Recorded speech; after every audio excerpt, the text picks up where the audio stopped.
નમસ્કાર તાલીમાર્થી મિત્રો. ઔદ્યોગિક તાલીમ સંસ્થા રાજકોટથી હું આશિષ ગોરવાડિયા, ઇન્સ્ટ્રક્ટર એમ્પ્લોયબિલિટી સ્કિલ્સ. આજના સેશનમાં આપ સૌનું હાર્દિક સ્વાગત કરું છું. મિત્રો, આજના સેશનમાં આપણે લોકો શીખી રહ્યા છીએ તમારા સેમેસ્ટર 1માં ટોપિક 2. ટોપિકનું ટાઇટલ છે ઇંગ્લિશ લિટરસી. ઇંગ્લિશ લિટરસી અંગ્રેજીમાં કહેવાય અંગ્રેજી સાક્ષરતા. Chapter number 7. ચેપ્ટર નંબર 7નું ટાઇટલ છે ફંક્શનલ ઇંગ્લિશ. ફંક્શનલ ઇંગ્લિશ, જેની અંદર ઇંગ્લિશ ગ્રામર આપણે લોકો શીખવાના છીએ. જે રોજબરોજ ઉપયોગમાં આવતા હોય એવા ગ્રામરના ટોપિક છે એ આપણે અહીંયા શીખવાના છીએ. એમાં પાર્ટ 1 આપણે સ્ટાર્ટ કરી રહ્યા છીએ, જેની અંદર આપણે કેપિટલ લેટર્સ એનો ઉપયોગ કેવી રીતે થાય એ સમજવાના છીએ. તો આવો મિત્રો શરૂ કરીએ. ઇંગ્લિશ એની અંદર કેપિટલ લેટર્સનો ઉપયોગ કેવી રીતે થશે. તો મિત્રો, ફંક્શનલ ઇંગ્લિશમાં પહેલો ટોપિક છે કેપિટલ લેટર્સ. આપ લોકો જાણો છો એ પ્રમાણે કે ઇંગ્લિશના જે આલ્ફાબેટ્સ છે એમાં બે પ્રકારના આલ્ફાબેટ, કેપિટલ અને સ્મોલ. તો તમારી સ્ક્રીન ઉપર તમને જે ચિત્ર દેખાઈ રહ્યું છે એના ઉપરથી તમે સમજી ગયા હશો કે કેપિટલ શું કહેવાય અને સ્મોલ શું કહેવાય. તો સ્મોલ લેટર્સ અને કેપિટલ લેટર્સ આવા બે પ્રકારના આલ્ફાબેટ્સ હોય છે. તો પ્રત્યેક નવા વાક્યની શરૂઆતનો પ્રથમ અક્ષર હંમેશા કેપિટલ અક્ષર કરવો જોઈએ. કેપિટલ લેટરનો ઉપયોગ કેવી રીતે કરવાનો? તો તમે જ્યારે નવું વાક્ય લખો તો નવા વાક્યનો પહેલો અક્ષર હંમેશા કેપિટલ લેટર હોવો જોઈએ. ઉદાહરણ તરીકે જોઈએ, ધ ડોગ ઇઝ બાર્કિંગ. તો વાક્યની શરૂઆત થઈ એમાં પહેલો અક્ષર કયો છે? તો ટી. તો ટીને અહીંયા આપણે કેપિટલ કર્યો. કમ હિયર, વાક્યની શરૂઆત થઈ એનો પહેલો અક્ષર કયો છે? તો સી. તો સીને આપણે અહીંયા કેપિટલ કર્યો. તો પ્રત્યેક નવા વાક્યની શરૂઆત કરો એનો પહેલો અક્ષર હંમેશા કેપિટલ હોવો જોઈએ. ત્યારબાદ હુંના અર્થમાં જ્યારે આઈનો ઉપયોગ થયો હોય, જ્યારે આઈ એટલે હું, આવો જ્યારે મતલબ વાપરવામાં આવ્યો હોય ત્યારે હંમેશા આઈ છે એ કેપિટલ આવશે. તો અંગ્રેજીમાં એક કહેવત છે, આઈ ઇઝ ઓલવેઝ કેપિટલ. આઈ હંમેશા કેપિટલમાં જ હોવો જોઈએ. તો એ વાક્યની વચ્ચે હોય તો પણ કેપિટલ હોય અને વાક્યની શરૂઆતમાં હોય ત્યારે પણ કેપિટલ. એટલે આઈ હું ના અર્થમાં વપરાતું હોય ત્યારે હંમેશા કેપિટલ હશે. ઉદાહરણ જોઈએ, આઈ એમ 8 years old. હું 8 વર્ષનો છું અથવા તો મારી ઉંમર 8 વર્ષ છે. તો આઈ એટલે હું એવો અર્થ થયો, તો આઈ કેપિટલ આવ્યો. Mohan and I are good friends. તો તમે જોઈ શકો છો કે અહીંયા વાક્યની વચ્ચે આઈ આવ્યું, પણ આઈ નો મતલબ હું એવો થયો. તો મોહન અને હું સારા મિત્રો છીએ. તો વાક્યની વચ્ચે આવે તો પણ આઈ એટલે હું એવો મતલબ થતો હોય તો એ હંમેશા કેપિટલ જ લખવામાં આવશે. ત્યારબાદ નેક્સ્ટ જોઈએ, વ્યક્તિના નામનો પ્રથમ અક્ષર હંમેશા કેપિટલ લખાય. જ્યારે કોઈ પણ વ્યક્તિનું નામ તમે લખતા હોય, બરાબર, તો એ નામનો પહેલો અક્ષર હંમેશા કેપિટલ જ લખવામાં આવશે. ઉદાહરણ જોઈએ, ગીતા, રમણભાઈ, સચિન. તો આ દરેક વ્યક્તિના નામ છે, એનો પહેલો અક્ષર હંમેશા કેપિટલ જ આવે. આ વાક્યની શરૂઆતમાં હોય તો પણ કેપિટલ આવે અને વાક્યની વચ્ચે હોય તો પણ કેપિટલમાં જ લખવું પડે. ત્યારબાદ સ્થળના નામનો પ્રથમ અક્ષર હંમેશા કેપિટલ લખાય. કોઈ પણ સ્થળનું નામ તમે જ્યારે લખતા હોય તો એનો પહેલો અક્ષર પણ હંમેશા કેપિટલમાં જ લખાય. ઉદાહરણ તરીકે જોઈએ તો તાજમહાલ, કુતુબ મિનાર, રેડ ફોર્ટ, આ બધા સ્થળોના નામ છે. પણ આ દરેક સ્થળનું નામ વાક્યની શરૂઆતમાં હોય તો પણ કેપિટલ લખવું પડે અને વાક્યની વચ્ચે હોય તો પણ કેપિટલમાં જ લખવું પડે. ત્યારબાદ તહેવારો, રજાઓ, અઠવાડિયાના વાર કે મહિનાના નામ છે એનું પણ પ્રથમ અક્ષર હંમેશા કેપિટલમાં જ લખાય છે. ઉદાહરણ તરીકે જોઈએ તો દિવાળી, વાક્યની શરૂઆતમાં લખ્યું હોય તો એ ડી કેપિટલ આવે અને વાક્યની વચ્ચે હોય તો પણ અહીંયા ડી હંમેશા કેપિટલ જ કરવું પડે. New years day, new years day એટલે નવ વર્ષનો દિવસ અથવા આપણે જેને નૂતન વર્ષનો દિવસ કહીએ. તો એમાં વાક્યની શરૂઆતમાં હોય તો પણ કેપિટલ લખવાનું અને વાક્યની વચ્ચે હોય તો પણ એને કેપિટલ લખવું પડે. ધ સન્ડે, રવિવાર, જાન્યુઆરી મહિનાનું નામ છે, આ વારનું નામ છે. આ દરેક હંમેશા એનો પહેલો અક્ષર કેપિટલમાં જ લખાય છે. એ વાક્યની શરૂઆતમાં હોય તો પણ કેપિટલમાં લખાય અને વાક્યની વચ્ચે હોય તો પણ એનો પહેલો અક્ષર હંમેશા કેપિટલ જ લખવો જોઈએ. તો આ બધા જ કેપિટલ અક્ષરના નિયમો છે મિત્રો. આ નિયમોનો ઉપયોગ કરીને તમે જ્યારે કોઈ પણ લખાણ લખતા હોય ઇંગ્લિશમાં તો આ પ્રમાણે કેપિટલ અક્ષરના નિયમો છે એને ધ્યાનમાં રાખીને જ ઇંગ્લિશમાં લખાણ કરવું જોઈએ, જેથી કરીને તમારું લખાણ હંમેશા સાચું પડે અને લખાણમાં કોઈ પણ પ્રકારની ભૂલ ન રહે. Thank you. નમસ્કાર તાલીમાર્થી મિત્રો. ઔદ્યોગિક તાલીમ સંસ્થા રાજકોટથી હું આશિષ ગોરવાડિયા, ઇન્સ્ટ્રક્ટર એમ્પ્લોયબિલિટી સ્કિલ્સ. આજના સેશનમાં આપ સૌનું હાર્દિક સ્વાગત કરું છું. મિત્રો, આજના સેશનમાં આપણે લોકો શીખી રહ્યા છીએ તમારા સેમેસ્ટર 1માં ટોપિક 2. ટોપિકનું ટાઇટલ છે ઇંગ્લિશ લિટરસી, ગુજરાતીમાં કહેવાય અંગ્રેજી સાક્ષરતા, જેનું ચેપ્ટર નંબર 7. ચેપ્ટરનું ટાઇટલ છે ફંક્શનલ ઇંગ્લિશ. ફંક્શનલ ઇંગ્લિશમાં આપણે સરળતા ખાતર અલગ અલગ પાર્ટમાં એને ડિવાઈડ કર્યું છે. એમાં પાર્ટ 2 ભણી રહ્યા છીએ અને પાર્ટ 2 નું નામ છે નાઉન્સ. નાઉન અથવા એનું બીજું નામ છે નેમિંગ વર્ડ્સ. નાઉન એટલે કે નામ. તો નામ એટલે શું અને એનો ઉપયોગ કેવી રીતે થાય છે એને આપણે અહીંયા સમજવા માંગીએ છીએ. તો મિત્રો શરૂ કરીએ. નાઉન્સ. તો નાઉન ઓર નેમિંગ વર્ડ્સ એટલે કે નામ અથવા સંજ્ઞા એટલે શું? તો વ્યક્તિ, પશુ, પક્ષી, સ્થળ કે વસ્તુઓની ઓળખ આપતા શબ્દોને નાઉન તરીકે ઓળખવામાં આવે છે. કોઈ પણ વ્યક્તિ, કોઈ પશુ, પક્ષી, સ્થળ કે કોઈ વસ્તુ જેનાથી તમે એને ઓળખી શકો, બરાબર, એને નાઉન કહેવાય. નાઉન મુખ્યત્વે 2 પ્રકારના હોય છે. કોમન નાઉન્સ જેને કહેવાય સામાન્ય નામ, અને બીજું છે પ્રોપર નાઉન્સ જેને કહેવાય છે વિશેષ નામ. તો કોમન નાઉન અને પ્રોપર નાઉન આવા 2 પ્રકારના નામ હોઈ શકે. તો ચાલો નાઉનના આ બંને પ્રકાર છે એના વિશે આપણે વિગતે સમજ મેળવીએ. તો સૌથી પહેલા કોમન નાઉન્સ એટલે કે સામાન્ય નામ એના વિશેની વાત સમજીએ. કોમન નાઉન એટલે શું? તો વ્યક્તિ, પશુ, પક્ષી, સ્થળ કે વસ્તુઓની સામાન્ય ઓળખ આપતા શબ્દો એને કોમન નાઉન કહેવાય. બરોબર? કાં તો એ કોઈ વ્યક્તિનું હોઈ શકે, વ્યક્તિની ઓળખ આપતું હોય, પશુ અથવા પક્ષીની ઓળખ આપતું હોય, એને કોમન નાઉન તરીકે ઓળખવામાં આવે. તો કોમન નાઉન ફોર પીપલ એટલે લોકો માટેનું કોમન નાઉન શું હોઈ શકે? તો ઉદાહરણ તરીકે જોઈએ વ્યક્તિઓ માટે વપરાતા સામાન્ય નામ. દાખલા તરીકે કહીએ એક્ટર. તો એક્ટર એટલે કોણ?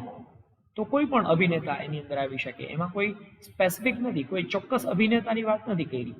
અહીંયા એવું નથી કહેવામાં આવ્યું કે અમિતાભ બચ્ચન. તો અમિતાભ બચ્ચન એમ કહેવામાં આવે તો એ પ્રોપર નાઉન થઈ ગયું, મતલબ એ કોઈ ચોક્કસ વ્યક્તિની વાત થાય છે. પણ અહીંયા એક્ટર એટલે અભિનેતા. તો અભિનેતા કોઈ પણ હોઈ શકે, અમિતાભ બચ્ચન એ હોઈ શકે અને અભિષેક બચ્ચન પણ હોઈ શકે. તો ટૂંકમાં એક્ટર એ સામાન્ય નામ છે એટલે કે કોમન નાઉન છે. ત્યાર પછી બેબી. બેબી એટલે બાળક. તો નાનું બાળક છે એ કોઈ પણ હોઈ શકે, એ બોય પણ હોઈ શકે અને ગર્લ પણ હોઈ શકે. તો એ કોમન નાઉન કહેવાય. ત્યારબાદ કુક. કુક એટલે રસોઈયો. તો રસોઈયો એટલે કોણ, કયો રસોઈયો એમ ચોક્કસ નથી, તો એ કોઈ પણ રસોઈયો હોઈ શકે, એટલા માટે એ કોમન નાઉન છે. ત્યારબાદ સિંગર. સિંગર એટલે ગાયક. તો ગાયક છે એ મેલ પણ હોઈ શકે અને ફિમેલ પણ હોઈ શકે. અહીંયા સ્પેસિફિક નથી કહેવામાં આવ્યું.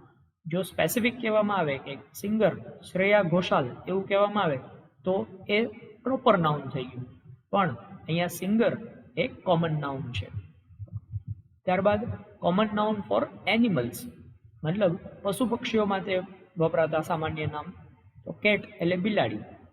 તો બિલાડી એ કોઈ પણ હોઈ શકે, કાળી બિલાડી હોઈ શકે અને સફેદ બિલાડી પણ હોઈ શકે, પણ કેટ અહીંયા ચોક્કસ નથી, એ બિલાડીની સમગ્ર જાતિ માટે વપરાયું છે. ડોગ એટલે કૂતરો. તો સમગ્ર જાતિ માટે વપરાયેલું છે. ડક બતક. વેલ વેલ માછલી. તો આ બધા પશુ પક્ષીઓ માટેના કોમન નાઉન છે. ત્યારબાદ કોમન નાઉન ફોર પ્લેસીસ એટલે સ્થળો માટે વપરાતા સામાન્ય નામ. શોપ એટલે દુકાન. હવે કઈ દુકાન?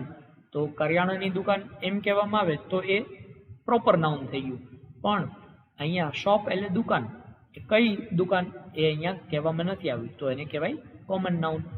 ત્યારબાદ પાર્ક. પાર્ક એટલે બગીચો. હવે એમ કહેવામાં આવે કે રેસકોર્સ પાર્ક, તો એ પ્રોપર નાઉન થઈ ગયું, પણ ખાલી એમ કીધું છે કે પાર્ક, એટલે એ કયું પાર્ક હોઈ શકે? તો એ કોઈ પણ પાર્ક. તો મતલબ જ્યાં ચોક્કસ નથી કહેવામાં આવ્યું એટલા માટે એને કહેવાય કોમન નાઉન. ત્યારબાદ એરપોર્ટ, માઉન્ટેન, આ બધા સ્થળના નામ છે જે કોમન નાઉન તરીકે વપરાયા છે. ત્યારબાદ કોમન નાઉન ફોર થિંગ્સ, વસ્તુઓ માટે કોમન નાઉન હોઈ શકે. દાખલા તરીકે બેગ એટલે થેલી, બોક્સ ખોખું બોક્સ, બ્રેડ ચેર એટલે ખુરશી. તો આ બધા વસ્તુઓ માટે વપરાયેલા કોમન નાઉન છે. હવે આપણે વાત કરીએ છીએ પ્રોપર નાઉન્સ. પ્રોપર નાઉન એટલે શું? તો કે જ્યારે કોઈ ચોક્કસ વ્યક્તિ, ચોક્કસ વસ્તુ કે ચોક્કસ સ્થળનો ઉલ્લેખ કરવામાં આવે તો એને કહેવાય પ્રોપર નાઉન. પ્રોપર નાઉન એટલે વિશેષ નામ. તો વિશેષ વ્યક્તિ, સ્થળ કે વસ્તુના નામને પ્રોપર નાઉન કહેવાય છે. પ્રોપર નાઉનના સ્પેલિંગનું પ્રથમ અક્ષર હંમેશા કેપિટલ કરવામાં આવે છે. તો આવો જોઈએ પ્રોપર નાઉનના ઉદાહરણો. તો દાખલા તરીકે તમારું પોતાનું નામ, તમારા કુટુંબીજનોનું નામ, તમારા દોસ્તો કે તમારા પરિચિતોનું નામ છે, આ બધા જ પ્રોપર નાઉન કહેવાય. ઉદાહરણ તરીકે જોઈએ તો સ્મિત, પરેશ, મીના, મિસ્ટર જોશી, આ દરેક પ્રોપર નાઉન છે જેમાં દરેકનો પહેલો અક્ષર હંમેશા કેપિટલ આવે છે. તો આમ વ્યક્તિનું પોતાનું નામ કે પરિચિતોનું કે દોસ્તોનું નામ છે એ પ્રોપર નાઉન કહેવાય. પશુ પક્ષીઓના નામ એ કોમન નાઉન છે, પણ જો પાલતુ પશુ કે પાલતુ પક્ષીનું નામ પાડવામાં આવ્યું હોય તો એ પ્રોપર નાઉન બની જાય. ઉદાહરણ તરીકે પાળેલા કૂતરાનું નામ, હવે કૂતરો ડોગ એમ કહીએ તો એ કોમન નાઉન છે, પણ ડોગનું નામ તમે આપ્યું હોય ટોમી અથવા મોતી, તો ટોમી એટલે કયો? તો કે જે સ્પેસિફિક કૂતરાનું તમે ઉલ્લેખ કરી રહ્યા છો એની જ વાત થઈ, તો એ પ્રોપર નાઉન થઈ ગયું અહીંયા. એવી રીતે પાળેલા પોપટનું નામ છે, માનો કે મીઠું એવું નામ રાખ્યું હોય, તો પેરોટ એ કોમન નાઉન છે, પણ એ પેરોટમાં કયો પેરોટ? તો કે મીઠું નામનો જે પેરોટ છે, તો એ શું થઈ ગયું? તો એને પ્રોપર નાઉન તરીકે ઓળખવામાં આવશે. ત્યારબાદ દેશો અને દેશના રહેવાસીઓના નામ છે એ પણ પ્રોપર નાઉન કહેવાય. દાખલા તરીકે ઇન્ડિયા, એના ઉપરથી ઇન્ડિયન્સ, તો આમ દેશના રહેવાસીઓ. અમેરિકા, એના ઉપરથી પેલું અમેરિકન્સ.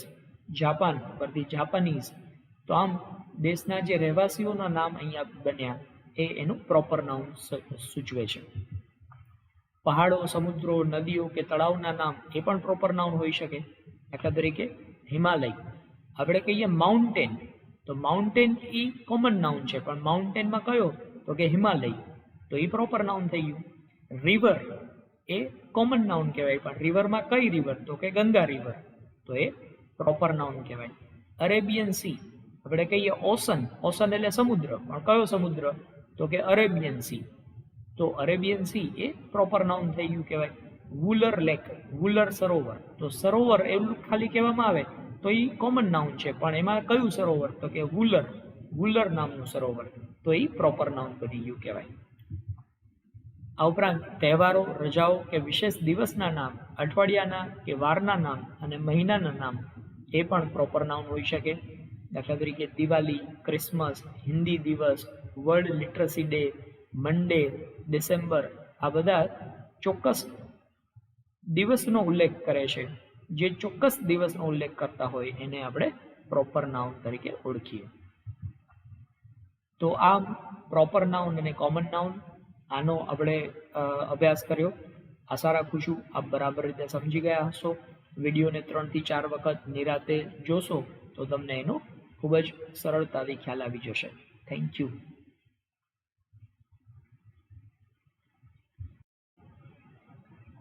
નમસ્કાર તાલીમાર્થી મિત્રો, ઔદ્યોગિક તાલીમ સંસ્થા રાજકોટથી હું આશિષ ગોરવાડિયા, ઇન્સ્ટ્રક્ટર એમ્પ્લોયબિલિટી સ્કિલ્સ. આજના સેશનમાં આપ સૌનું હાર્દિક સ્વાગત કરું છું. મિત્રો, આ સેશનમાં આપણે લોકો શીખવાના છીએ તમારા સેમેસ્ટર 1માં ટોપિક 2. ટોપિકનું ટાઇટલ છે ઇંગ્લિશ લિટરસી, ગુજરાતીમાં કહીએ તો અંગ્રેજી સાક્ષરતા, જેમાં ચેપ્ટર નંબર 7. ચેપ્ટરનું ટાઇટલ છે ફંક્શનલ ઇંગ્લિશ. એનો પાર્ટ 3 આપણે શીખી રહ્યા છીએ, જેમાં આપણે માહિતી મેળવવાના છીએ આર્ટિકલ્સ. તો મિત્રો, આપ જાણો છો આર્ટિકલ્સ એટલે 3 આર્ટિકલ છે, એ, એન અને ધ. તો આર્ટિકલ એ, એન અને ધ એના વિશેની સમજૂતી આપણે અહીંયા મેળવવાના છીએ. તો સૌથી પહેલા આર્ટિકલ્સ, જેને ગુજરાતીમાં કહેવાય ઉપપદ. તો આર્ટિકલ એ ટૂંકાક્ષરી શબ્દો છે જે નામ કે નામ શબ્દ સમૂહની આગળ મૂકવામાં આવે છે. ઉદાહરણ તરીકે a dish, a broken dish, a dog, a barking dog. તો અહીંયા તમે જોઈ શકો છો કે ડિશ એની આગળ આર્ટિકલ એ લગાડવામાં આવ્યો, બ્રોકન ડિશ એની આગળ આર્ટિકલ એ લગાડવામાં આવ્યો. આમ કોઈ પણ નામ છે કે નામના શબ્દ સમૂહ છે એની આગળ આ આર્ટિકલ લગાડવામાં આવતો હોય છે. તો અંગ્રેજી ભાષામાં કુલ 3 આર્ટિકલ છે, આર્ટિકલ એ, એન અને આર્ટિકલ ધી. આમ 3 પ્રકારના આર્ટિકલ છે. હવે આપણે આ ત્રણેય આર્ટિકલનો ઉપયોગ કેવી રીતે થાય એની વિગતે સમજૂતી મેળવીએ.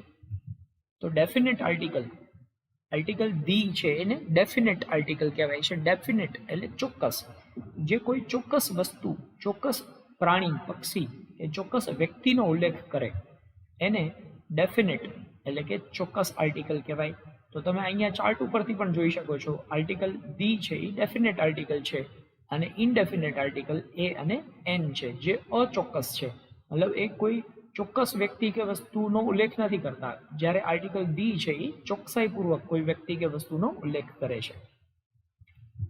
તો આર્ટિકલ ધી ડેફિનેટ આર્ટિકલ એટલે કે નિશ્ચિત ઉપપદ કહેવામાં આવે છે, કારણ કે તે કોઈ નિશ્ચિત અથવા કોઈ સચોટ વસ્તુનો નિર્દેશ કરે છે.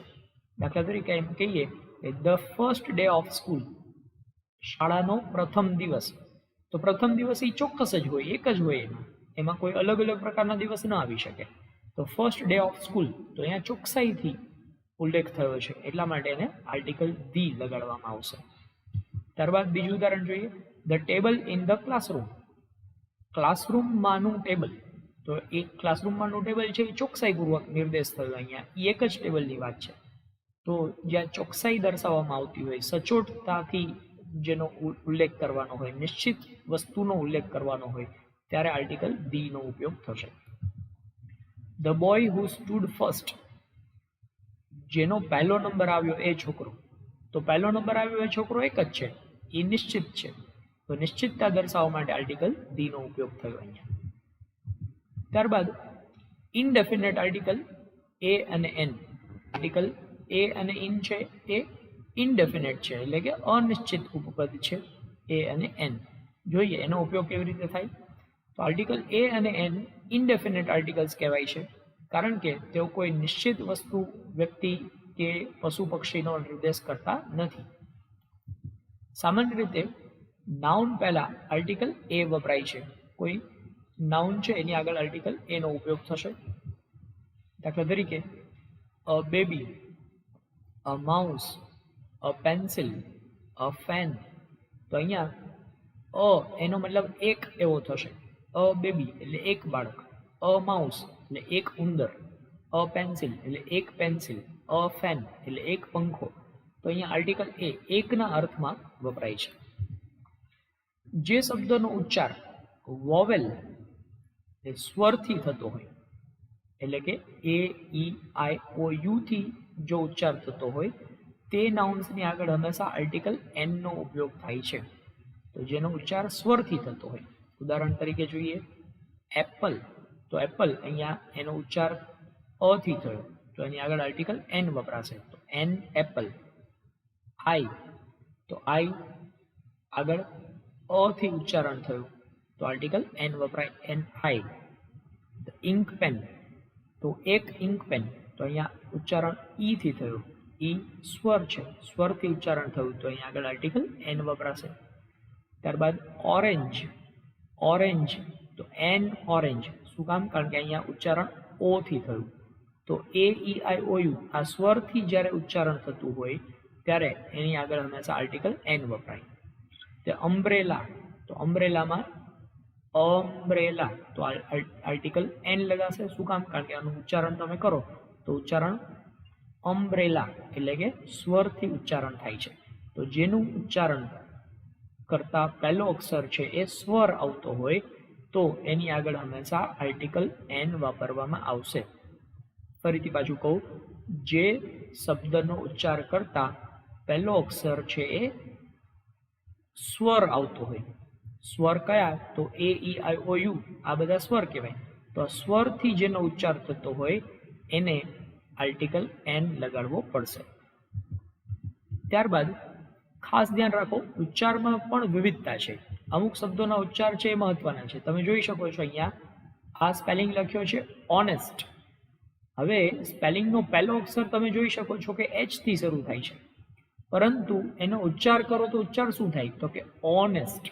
અને હોનેસ્ટ નથી વાંચવાનું, એને બદલે શું વાંચવાનું છે? ઓનેસ્ટ. તો અ થી ઉચ્ચાર થયો, અ એ પાછો સ્વર છે, તો એની આગળ હંમેશા આર્ટિકલ એન વપરાશે, તો એન ઓનેસ્ટ એવું ઉચ્ચારણ થશે. ત્યારબાદ બીજા ઉદાહરણ જોઈએ તો અહીંયા અવર, તો આને હાવર એવું નથી કહેવાનું, આનું ઉચ્ચારણ શું થાય? અવર.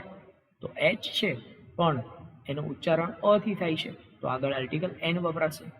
ત્યારબાદ એર, તો આને હેર એવું નથી કહેવાનું, આ એર એટલે કે વારસદાર, તો અહીંયા પણ અ થી ઉચ્ચારણ થાય છે એટલે આર્ટિકલ એન આવશે. ઓનર, ઓનર, તો અહીંયા એચ અક્ષર છે પણ ઉચ્ચારણ એન થી થાય છે, તો એન ઓનર, આગળ આર્ટિકલ એન વપરાશે. એવી જ રીતે વિપરીતમાં તમે જુઓ કે અમુક અક્ષર છે, અહીંયા તમે જોઈ શકો છો કે આલ્ફાબેટ યુ થી શરૂ થયું, યુનિફોર્મ. હવે યુ છે એ પોતે ઇંગ્લિશમાં તમે જુઓ તો એ તો સ્વર છે, એ ઈ આઈ ઓ યુ, યુ સ્વર છે, પણ એનો ઉચ્ચાર કરો તો ઉચ્ચાર શું થાય છે? યુ થી ઉચ્ચાર થયો, યુનિફોર્મ. તો આ તો ય થયો, ય તો પાછું વ્યંજન છે, વ્યંજન હોય તો આગળ આર્ટિકલ એ મૂકવામાં આવે, તો આમાં અયુનિફોર્મ એવો ઉચ્ચારણ થશે, એન એમાં નહીં લાગે. તો એવી જ રીતે બીજા ઉદાહરણ જોઈએ. યુનિવર્સિટી, તો અક્ષર આલ્ફાબેટ છે એ વોવેલ છે, પણ એનું ઉચ્ચારણ શું થાય છે? એનું ઉચ્ચારણ કરો તો ય થી ઉચ્ચારણ થાય છે, તો ય થી ઉચ્ચારણ થાય છે, તો આર્ટિકલ એ વપરાશે. યુનિકોર્ન, તો તમે જોઈ શકો છો કે અહીંયા ઉચ્ચારણ ય થી થયું, ય થી ઉચ્ચાર થાય તો આર્ટિકલ એ વપરાય. વિથ યુનિટ, તો ય થી ઉચ્ચાર થયો તો આર્ટિકલ એ વપરાશે. યુનિયન, તો અહીંયા પણ ય થી ઉચ્ચાર થયો તો આર્ટિકલ એ વપરાશે. તો આવી રીતે આર્ટિકલ એ અને એન ઉચ્ચારણ ઉપરથી તમારે ખાસ સમજવાના છે. આર્ટિકલ ધી જે નિશ્ચિતતા દર્શાવતું આર્ટિકલ છે. આશા રાખું છું એ, એન અને ધી આપ બરાબર રીતે સમજ્યા છો. વારંવાર મહાવરો કરશો તો એકદમ સરળતાથી યાદ રહી જશે. Thank you.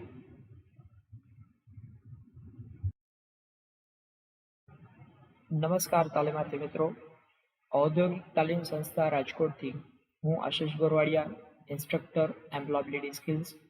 આજના સેશનમાં આપ સૌનું હાર્દિક સ્વાગત કરું છું. મિત્રો, આજના સેશનમાં આપણે લોકો શીખવાના છીએ તમારા સેમેસ્ટર 1માં ટોપિક 2. ટોપિકનું ટાઇટલ છે ઇંગ્લિશ લિટરસી, જેમાં ચેપ્ટર નંબર 7. ચેપ્ટર નંબર 7નું ટાઇટલ છે ફંક્શનલ ઇંગ્લિશ. ફંક્શનલ ઇંગ્લિશ એનો પાર્ટ 4, અને પાર્ટ 4માં આપણે લોકો શીખવાના છીએ how to make plural. Plural એટલે થાય બહુવચન. તો કોઈ પણ એક વચન છે એનું બહુવચનમાં રૂપાંતર કેવી રીતે કરવું એ આપણે લોકો અહીંયા શીખવાના છીએ. તો આવો મિત્રો, બહુવચનમાં રૂપાંતર કરવા માટેના અલગ અલગ નિયમો સમજીએ. તો પ્લુરલ નાઉન્સ, જો આપણે બે કે તેથી વધારે વ્યક્તિઓ, વસ્તુઓ, પશુ પંખીઓ કે સ્થળોનો ઉલ્લેખ કરતા હોય ત્યારે પ્લુરલ નાઉન્સનો ઉપયોગ કરવામાં આવે છે. જ્યારે એક વ્યક્તિ, એક વસ્તુ, એક પશુ કે એક પંખીનો ઉપયોગ કરતા હોય તો એને કહેવાય સિંગ્યુલર. સિંગ્યુલર એટલે એક વચન, સિંગ્યુલર એટલે એક વચન, પણ એનું આપણે બહુવચન કરવું છે, એક કરતાં વધારે ઉલ્લેખ કરવો હોય ત્યારે, તો એને પ્લુરલ કહેવાય. તો પ્લુરલ નાઉનનો ઉપયોગ ત્યારે કરવો પડશે. ઉદાહરણ તરીકે ડિશિસ, એક ડિશ હોય તો આપણે એને ડિશ કહીએ, પણ એક કરતાં વધારે છે તો ડિશિસ. બોયઝ, સિટીઝ, કાઉઝ, તો એક કરતાં વધારે હોય ત્યારે આપણે એનો હંમેશા પ્લુરલ એટલે કે બહુવચનમાં ઉલ્લેખ કરતા હોઈએ છીએ. તો આ પ્લુરલ નાઉન કેવી રીતે બની શકશે? તો એના માટેના અલગ અલગ નિયમો છે. ચાલો આપણે એ નિયમો તપાસીએ. તો સામાન્ય રીતે કોઈ પણ એક વચનના નાઉનની પાછળ એસ લગાડવામાં આવે તો એનું નામ છે એ બહુવચન બની જતું હોય છે. કોઈ પણ નામની પાછળ એસ લગાડો. ઉદાહરણ જોઈએ, ગર્લ, એક છોકરી છે તો ગર્લ, પણ એક કરતાં વધારે હોય તો ગર્લ્સ, તો પાછળ એસ લગાડી દીધું. અ ડોગ, બહુવચન કરીએ તો ડોગ્સ, તો પાછળ એસ લગાડીને એનું બહુવચન થયું. અ પેન, તો વધારે પેન હોય તો પેન્સ, તો એસ લગાડીને બહુવચન થયું. હોસ્પિટલ તો હોસ્પિટલ્સ, તો બહુવચન કરવા માટે માત્ર તમે જ્યારે એસ લગાડો છો તો એનું બહુવચન બની જાય છે. ત્યારબાદ અમુક અક્ષર એવા હોય, અમુક સ્પેલિંગ એવા હોય કે જેની પાછળ એસ આવતો હોય, ડબલ એસ આવતો હોય, એસ એચ આવતો હોય, સી એચ, એક્સ કે ઓ આવતો હોય.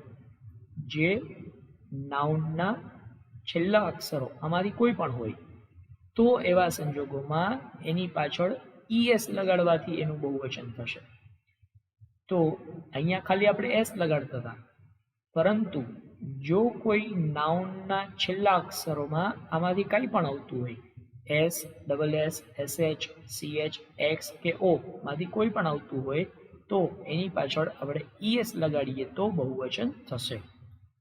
ઉદાહરણ તરીકે જોઈએ અ ક્લાસ, તો તમે જોઈ શકો છો અહીંયા પાછળ ડબલ એસ આવ્યા, તો એનું બહુવચન કરવા માટે શું કરવું પડશે તો કે ઈએસ લગાડવાનું, તો ક્લાસીસ. અ ડિશ, છેલ્લા અક્ષરો કયા આવ્યા, એસ એચ, એસ એચ છે, તો એનું બહુવચન કરવા માટે શું કરવું પડશે, ડિશીઝ, ઈએસ લગાડવું પડશે. રીતે બેન્ચ, છેલ્લા અક્ષરો સી એચ, તો સી એચ હોય તો ઈએસ લગાડવું પડશે, બેન્ચીસ. અ બોક્સ, છેલ્લો અક્ષર એક્સ છે, છેલ્લો અક્ષર એક્સ હોય તો ઈએસ લગાડવું પડશે, બોક્સીસ.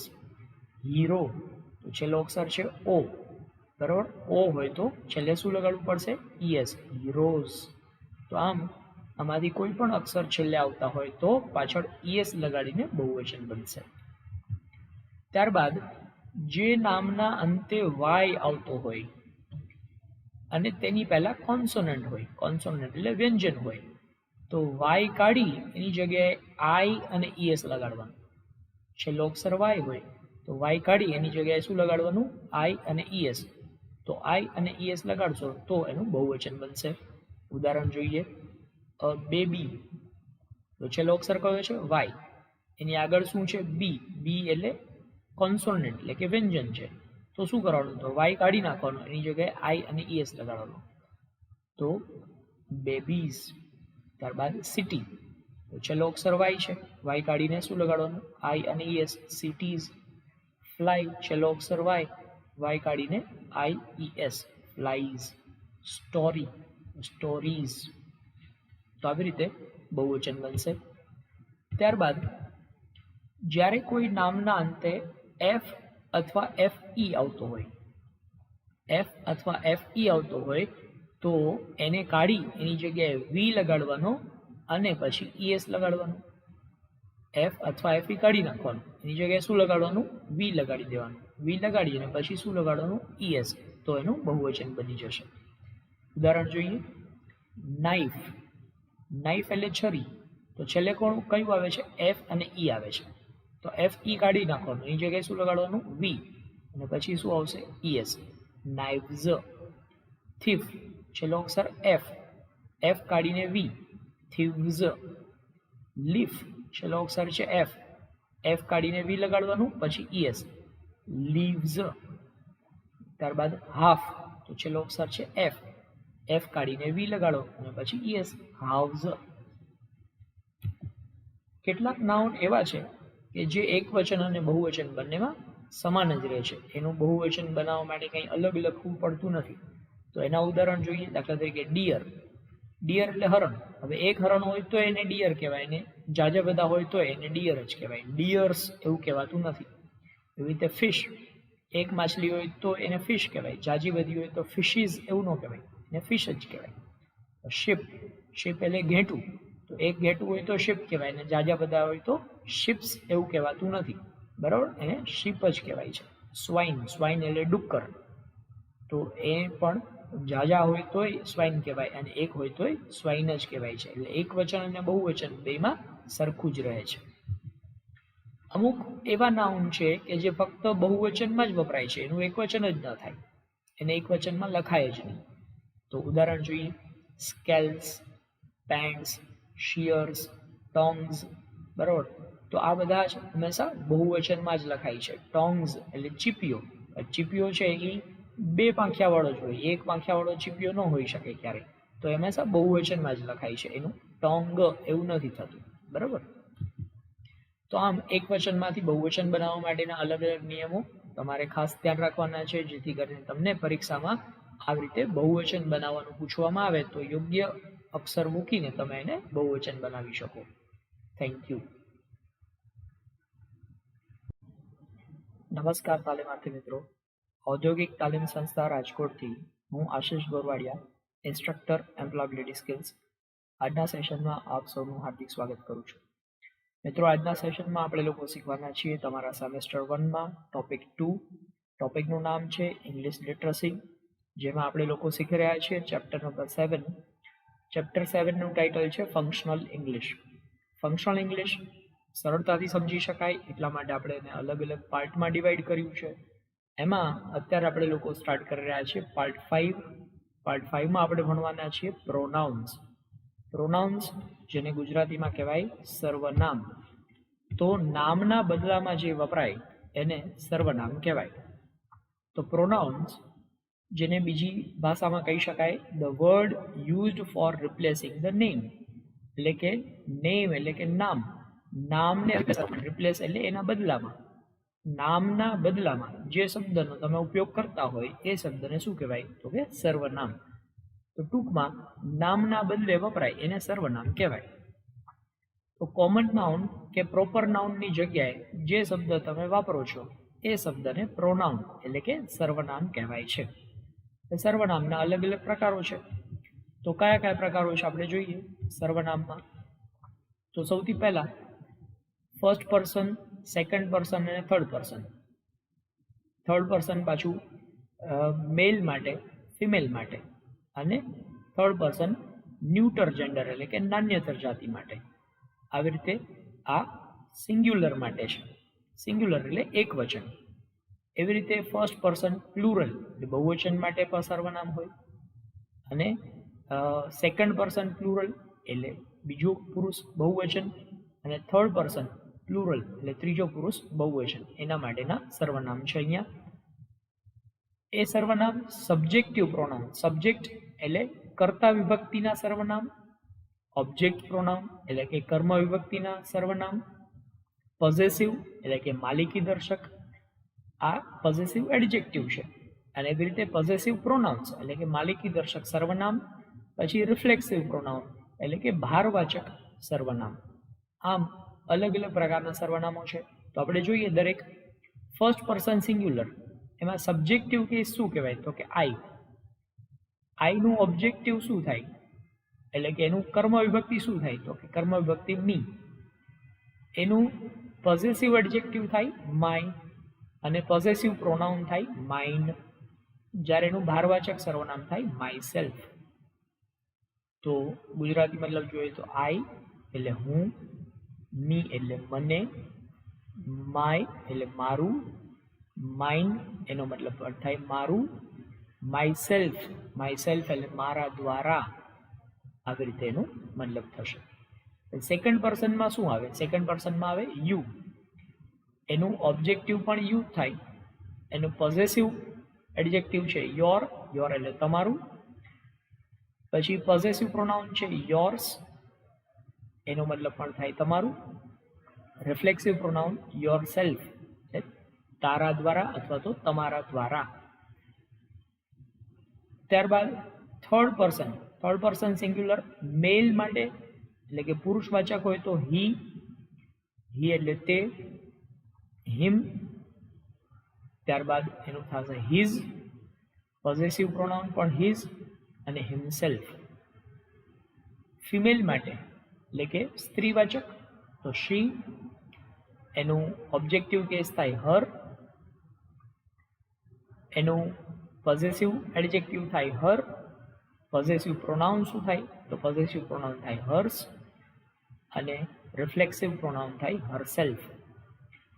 થર્ડ પર્સન થાય ઇટ, એનું ઓબ્જેક્ટિવ ઇટ જ થાય, એનું પોઝેસિવ ઇટ્સ થશે, પોઝેસિવ પ્રોનાઉન ઇટ્સ થાય, રિફ્લેક્સિવ થાય ઇટ્સ સેલ્ફ. એ રીતે ફર્સ્ટ પર્સન પ્લુરલ એટલે કે પહેલો પુરુષ બહુવચન, બહુવચનમાં સબ્જેક્ટિવ કેસ છે વી, વી એટલે અમે. ત્યારબાદ ઓબ્જેક્ટિવ છે અસ, એનું પોઝેસિવ પ્રોનાઉન થાય છે અવર, પોઝેસિવ એડજેક્ટિવ થાય અવર્સ અને રિફ્લેક્સિવ થાય અવર સેલ્વ્સ. ત્યારબાદ સેકન્ડ પર્સન પ્લુરલ એટલે કે બીજો પુરુષ બહુવચન યુ, એનો ઓબ્જેક્ટિવ કેસ યુ થાય, પોઝેસિવ કેસ એનું થશે યોર, પોઝેસિવ પ્રોનાઉન થાય યોર્સ અને રિફ્લેક્સિવ થાય યોર સેલ્વ્સ. એવી જ રીતે થર્ડ પર્સન પ્લુરલ હોય તો એમાં ઉપયોગ થશે દે, જેનો ઓબ્જેક્ટિવ કેસ થાય ધેમ. ત્યારબાદ એનું પોઝેસિવ એડજેક્ટિવ છે ધેર, પોઝેસિવ પ્રોનાઉન છે ધેર્સ અને એનું રિફ્લેક્સિવ પ્રોનાઉન થાય ધેમસેલ્વ્સ. તો આમ આ બધા જ અલગ અલગ પ્રોનાઉન્સ છે, સર્વનામ છે, જે નામના બદલામાં ઉપયોગ થતા હોય છે. હવે ઇન્ટ્રોગેટિવ પ્રોનાઉન. ઇન્ટ્રોગેટિવ પ્રોનાઉન એટલે પ્રશ્નવાચક સર્વનામ. પ્રશ્નવાચક સર્વનામ જે પ્રશ્ન પૂછવા માટે ઉપયોગમાં લેવાતા શબ્દો છે એને આપણે કહીએ પ્રશ્નવાચક સર્વનામ. તો એ કયા કયા હોઈ શકે? હુ, હુમ, હુઝ, વોટ અને વિચ. આ બધા ઇન્ટ્રોગેટિવ પ્રોનાઉન છે. ઉદાહરણ તરીકે જોઈએ તો who is your English teacher, તમારા અંગ્રેજી શિક્ષક કોણ છે? તો અહીંયા હુ એટલે કોણ, પ્રશ્ન પૂછવા માટે ઉપયોગ થયો. ત્યારબાદ હુમ યુ આર ટોકિંગ ટુ, તમે કોની સાથે વાત કરી રહ્યા છો? તો હુમ એટલે કોનું અથવા કોની એવો પ્રશ્ન પૂછવા માટે હુમનો ઉપયોગ થયો. ત્યારબાદ હુઝ ઇઝ ધીસ પેન, તો હુઝ એટલે કોનું, અહીંયા માલિકી દર્શાવવા માટે, તો એના માટે આ હુઝ એ પ્રશ્ન પૂછવા માટે ઉપયોગ થાય છે. ત્યારબાદ what, what are you looking for, તો વોટ એટલે શું, તમે શું શોધી રહ્યા છો? તો વોટ એનો પ્રશ્ન પૂછવા માટે ઉપયોગ થયો. Which of this books is yours, આ પુસ્તકોમાંથી કયું પુસ્તક તમારું છે? તો વિચ એટલે કયું, આવો પ્રશ્ન પૂછવા માટે એનો ઉપયોગ થશે. ત્યારબાદ છે ડેમોન્સ્ટ્રેટિવ પ્રોનાઉન્સ. ડેમોન્સ્ટ્રેટિવ પ્રોનાઉન એટલે દર્શક સર્વનામ, મતલબ જ્યારે કોઈ વસ્તુ દર્શાવવા માટે એનો ઉપયોગ થાય તો એને ડેમોન્સ્ટ્રેટિવ પ્રોનાઉન તરીકે ઓળખવામાં આવે. તો કોઈ બાબત દર્શાવવા માટે કે કંઈક દેખાડવા માટે જે શબ્દનો ઉપયોગ થાય છે તેને ડેમોન્સ્ટ્રેટિવ પ્રોનાઉન કહેવાય છે. નજીકની વસ્તુ હોય કે વ્યક્તિ હોય તો એને દર્શાવવા માટે ધીસ, THIS, ધીસનો ઉપયોગ થાય છે. પણ બે કે તેથી વધારે નજીકની વસ્તુ છે, બહુવચનમાં દર્શાવવું હોય તો ધીઝ એનો ઉપયોગ થાય છે. તો અહીંયા બંનેનું ઉચ્ચારણ ખાસ ધ્યાન રાખવાનું છે. આ ધીસ છે, જ્યારે આને ધીઝ એવું ઉચ્ચારણ કહેવાય છે. This, these. This is my ice cream, તો એક આઈસ્ક્રીમ છે, તો અહીંયા એક વચનમાં ધીસ વપરાયું. એનું બહુવચન શું થાય? These, these are my pencils, તો બહુવચન હોય તો ધીઝ વપરાશે. This is my ice cream, these are my pencils. તો ધીસ અને ધીઝ નજીકની વસ્તુ દર્શાવવા માટે ધીસ એક વચન માટે, ધીઝ બહુવચન માટે. એવી રીતે દૂરની કોઈ એક વ્યક્તિ કે વસ્તુ છે એ દર્શાવવા માટે ધેટ, અને એક કરતાં વધારે વસ્તુ કે વ્યક્તિ હોય એને દર્શાવવા માટે ધોઝનો ઉપયોગ થાય છે. ધેટ અને ધોઝ. દૂર પડેલી વસ્તુ કે વ્યક્તિ દર્શાવવા માટે ધેટ અને ધોઝ. નજીક પડેલી વસ્તુ કે વ્યક્તિ દર્શાવવા માટે ધીસ અને ધીઝ. તો ઉદાહરણ જોઈએ. That is your ice cream, that એટલે પહેલું, ધેટ ઇઝ યોર આઈસ્ક્રીમ, પહેલું તમારું આઈસ્ક્રીમ છે. દૂર પડેલું છે, એક વચન છે, એને દર્શાવવા માટે ધેટ. બહુવચન હોય અને દૂર હોય તો those are your pens, those એટલે પેલી, દૂર પડેલી છે, પેલી તમારી પેન છે, દૂર પડેલી છે, તો એને બહુવચનમાં દર્શાવવામાં ધોઝનો ઉપયોગ થશે. તો આ રીતે આપણે અલગ અલગ પ્રકારના પ્રોનાઉન્સ અહીંયા ભણ્યા છીએ. દરેકનો વ્યવસ્થિત રીતે તમારે વારંવાર મહાવરો કરવાનો છે, જેથી કરીને તમને પ્રોનાઉન વિશે સ્પષ્ટતાથી ખ્યાલ આવી શકે. Thank you.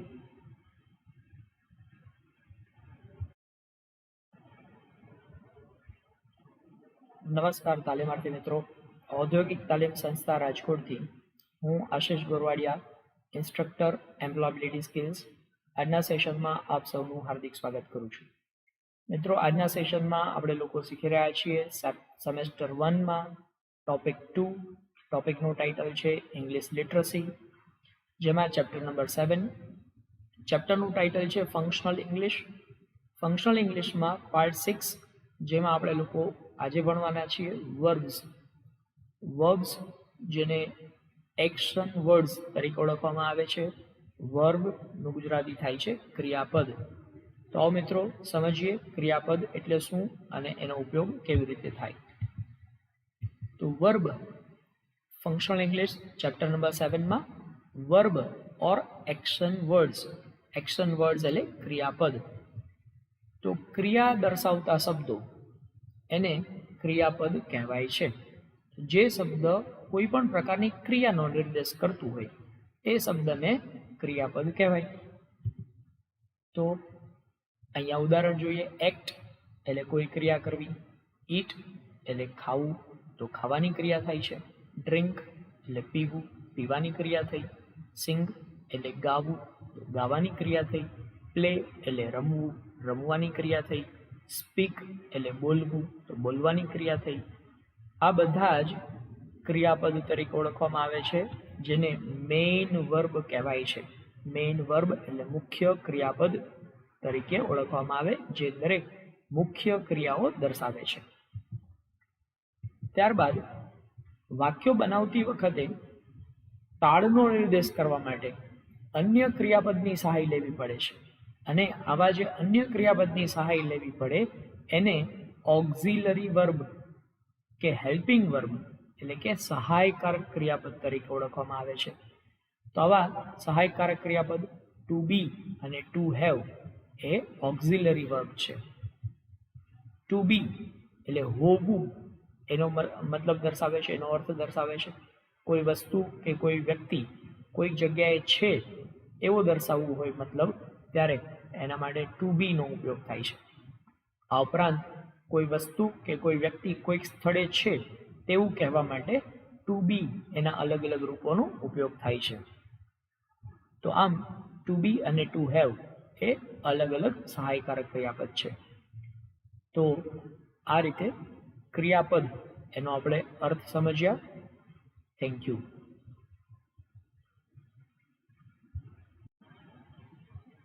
નમસ્કાર તાલીમાર્થી મિત્રો, ઔદ્યોગિક તાલીમ સંસ્થા રાજકોટથી હું આશિષ ગોરવાડિયા, ઇન્સ્ટ્રક્ટર એમ્પ્લોયબિલિટી સ્કિલ્સ. આજના સેશનમાં આપ સૌનું હાર્દિક સ્વાગત કરું છું. મિત્રો, આપણે લોકો શીખી રહ્યા છીએ તમારા સેમેસ્ટર 1માં ટોપિક 2. ટોપિકનું ટાઇટલ છે ઇંગ્લિશ લિટરસી, જેમાં ચેપ્ટર નંબર 7. ચેપ્ટર નંબર 7 જેનું ટાઇટલ છે ફંક્શનલ ઇંગ્લિશ, એમાં પાર્ટ 7, જેમાં આપણે લોકો શીખી રહ્યા છીએ કન્સ્ટ્રક્શન ઓફ સિમ્પલ સેન્ટેન્સીસ, મતલબ સાદું વાક્ય કેવી રીતે બનાવવું. તો વાક્ય રચના આપણે અહીંયા શીખવાની શરૂઆત કરી રહ્યા છીએ. તો મિત્રો, આ વિડીયો આપણા માટે ખૂબ જ અગત્યનો થશે, કારણ કે ઇંગ્લિશ લખતા, બોલતા કે વાંચતા શીખવા માટે વાક્ય રચના શીખવી એ ખૂબ જ જરૂરી છે. વાક્યો કેવી રીતે બને એ શીખવું ખૂબ જ જરૂરી છે. તો આવો મિત્રો શરૂ કરીએ. સિમ્પલ સેન્ટેન્સ કેવી રીતે બનાવી શકાય. તો સિમ્પલ સેન્ટેન્સ કેવી રીતે બનાવી શકાય એનો મહાવરો આપણે આ લેસનમાં કરવાનો છે. તો સાદા વાક્યોની રચના એટલે કે કન્સ્ટ્રક્શન ઓફ સિમ્પલ સેન્ટેન્સ, એમાં આપણે ટુ બી એનાથી બનતા જે અલગ અલગ વાક્યો છે એના વિશે અભ્યાસ કરવાના છે. ટુ બી જેનો મતલબ થાય છે હોવું. ટુ બી હોવું અથવા રહેવું, તો એમાંથી કોઈ પણ મતલબ દર્શાવી શકાય.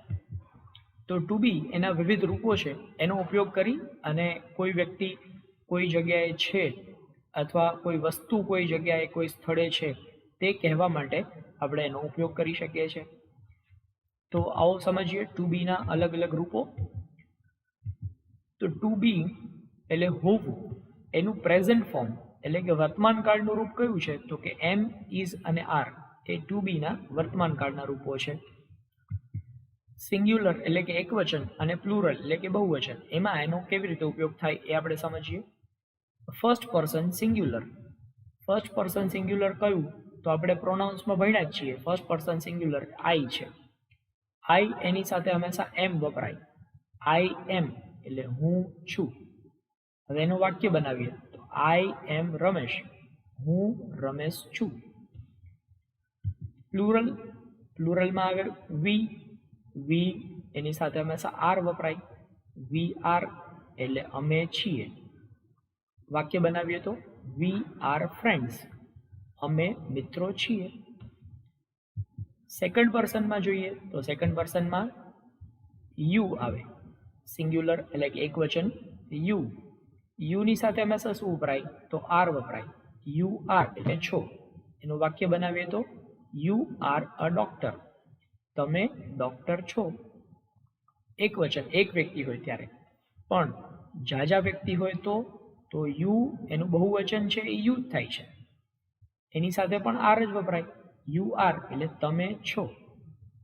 યુ આર ફાર્મર્સ, તમે ખેડૂતો છો.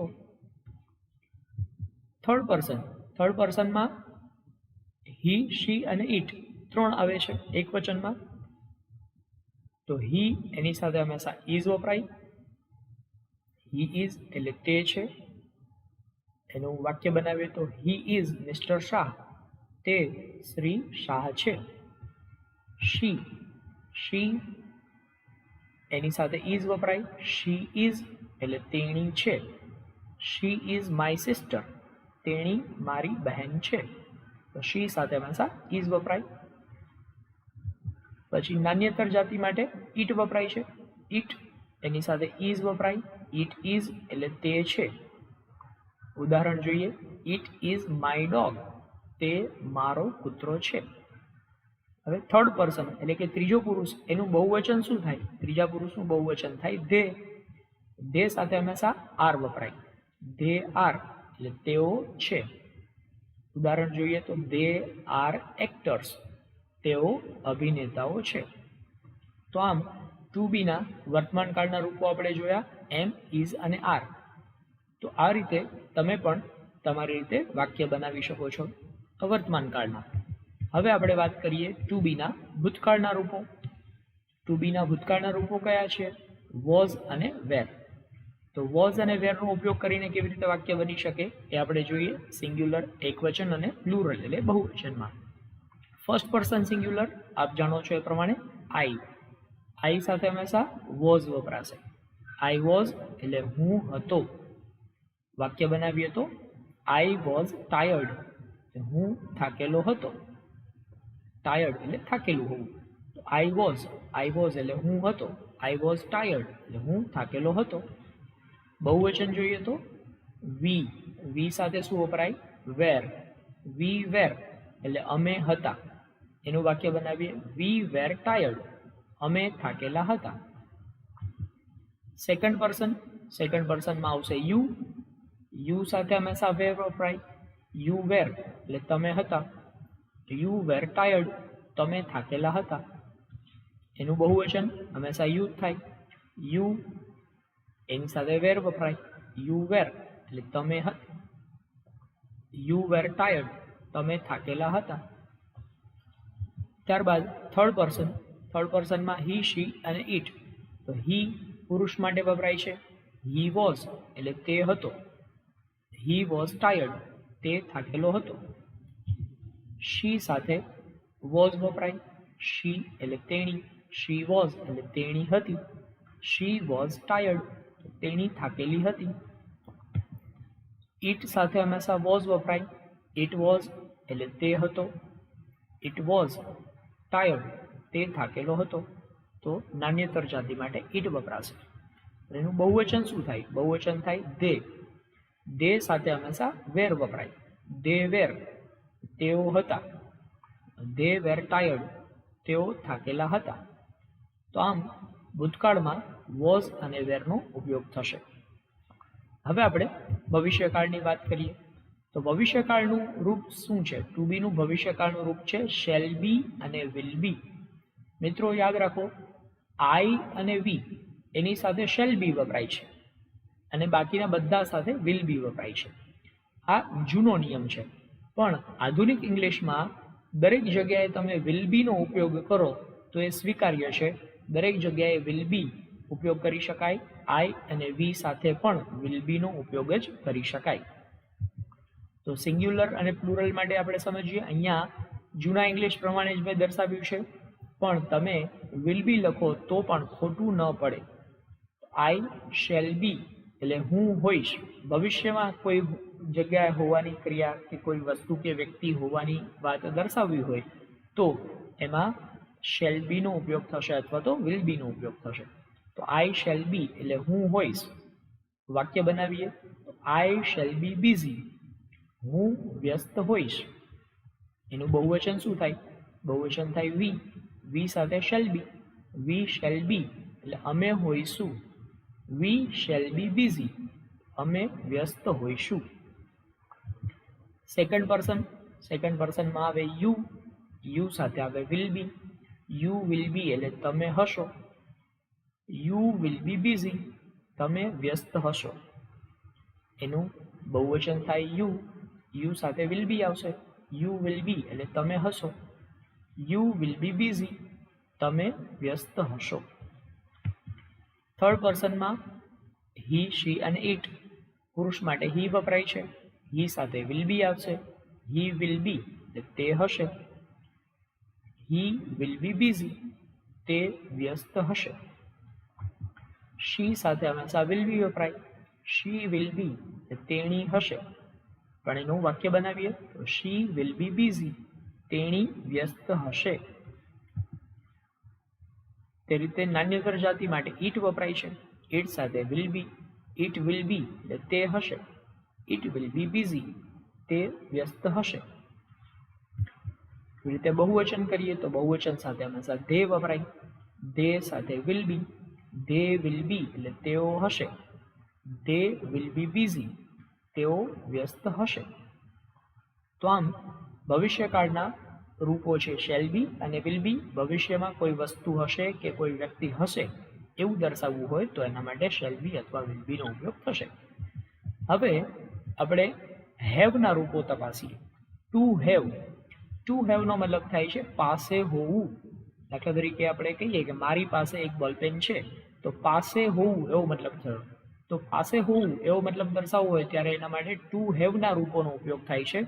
અને ટુ હેવ એમાં પ્રેઝન્ટ ફોર્મ એટલે કે વર્તમાન કાળમાં હેવ અને હેઝનો ઉપયોગ થાય છે. તો ચાલો એનો ઉપયોગ પણ આપણે શીખી લઈએ. સિંગ્યુલર અને પ્લુરલ. સિંગ્યુલરમાં ફર્સ્ટ પર્સન આઈ. આઈ સાથે હંમેશા હેવ આવશે. તો આઈ હેવ એનો મતલબ શું થાય? તો કે મારી પાસે છે. વાક્યમાં ઉપયોગ કરીએ તો આઈ હેવ અ કાર, મારી પાસે કાર છે. Plural બહુવચનમાં V. વી સાથે હંમેશા હેવ આવે. We have. વી હેવ એટલે અમારી પાસે છે. વી હેવ અ કાર, અમારી પાસે કાર છે.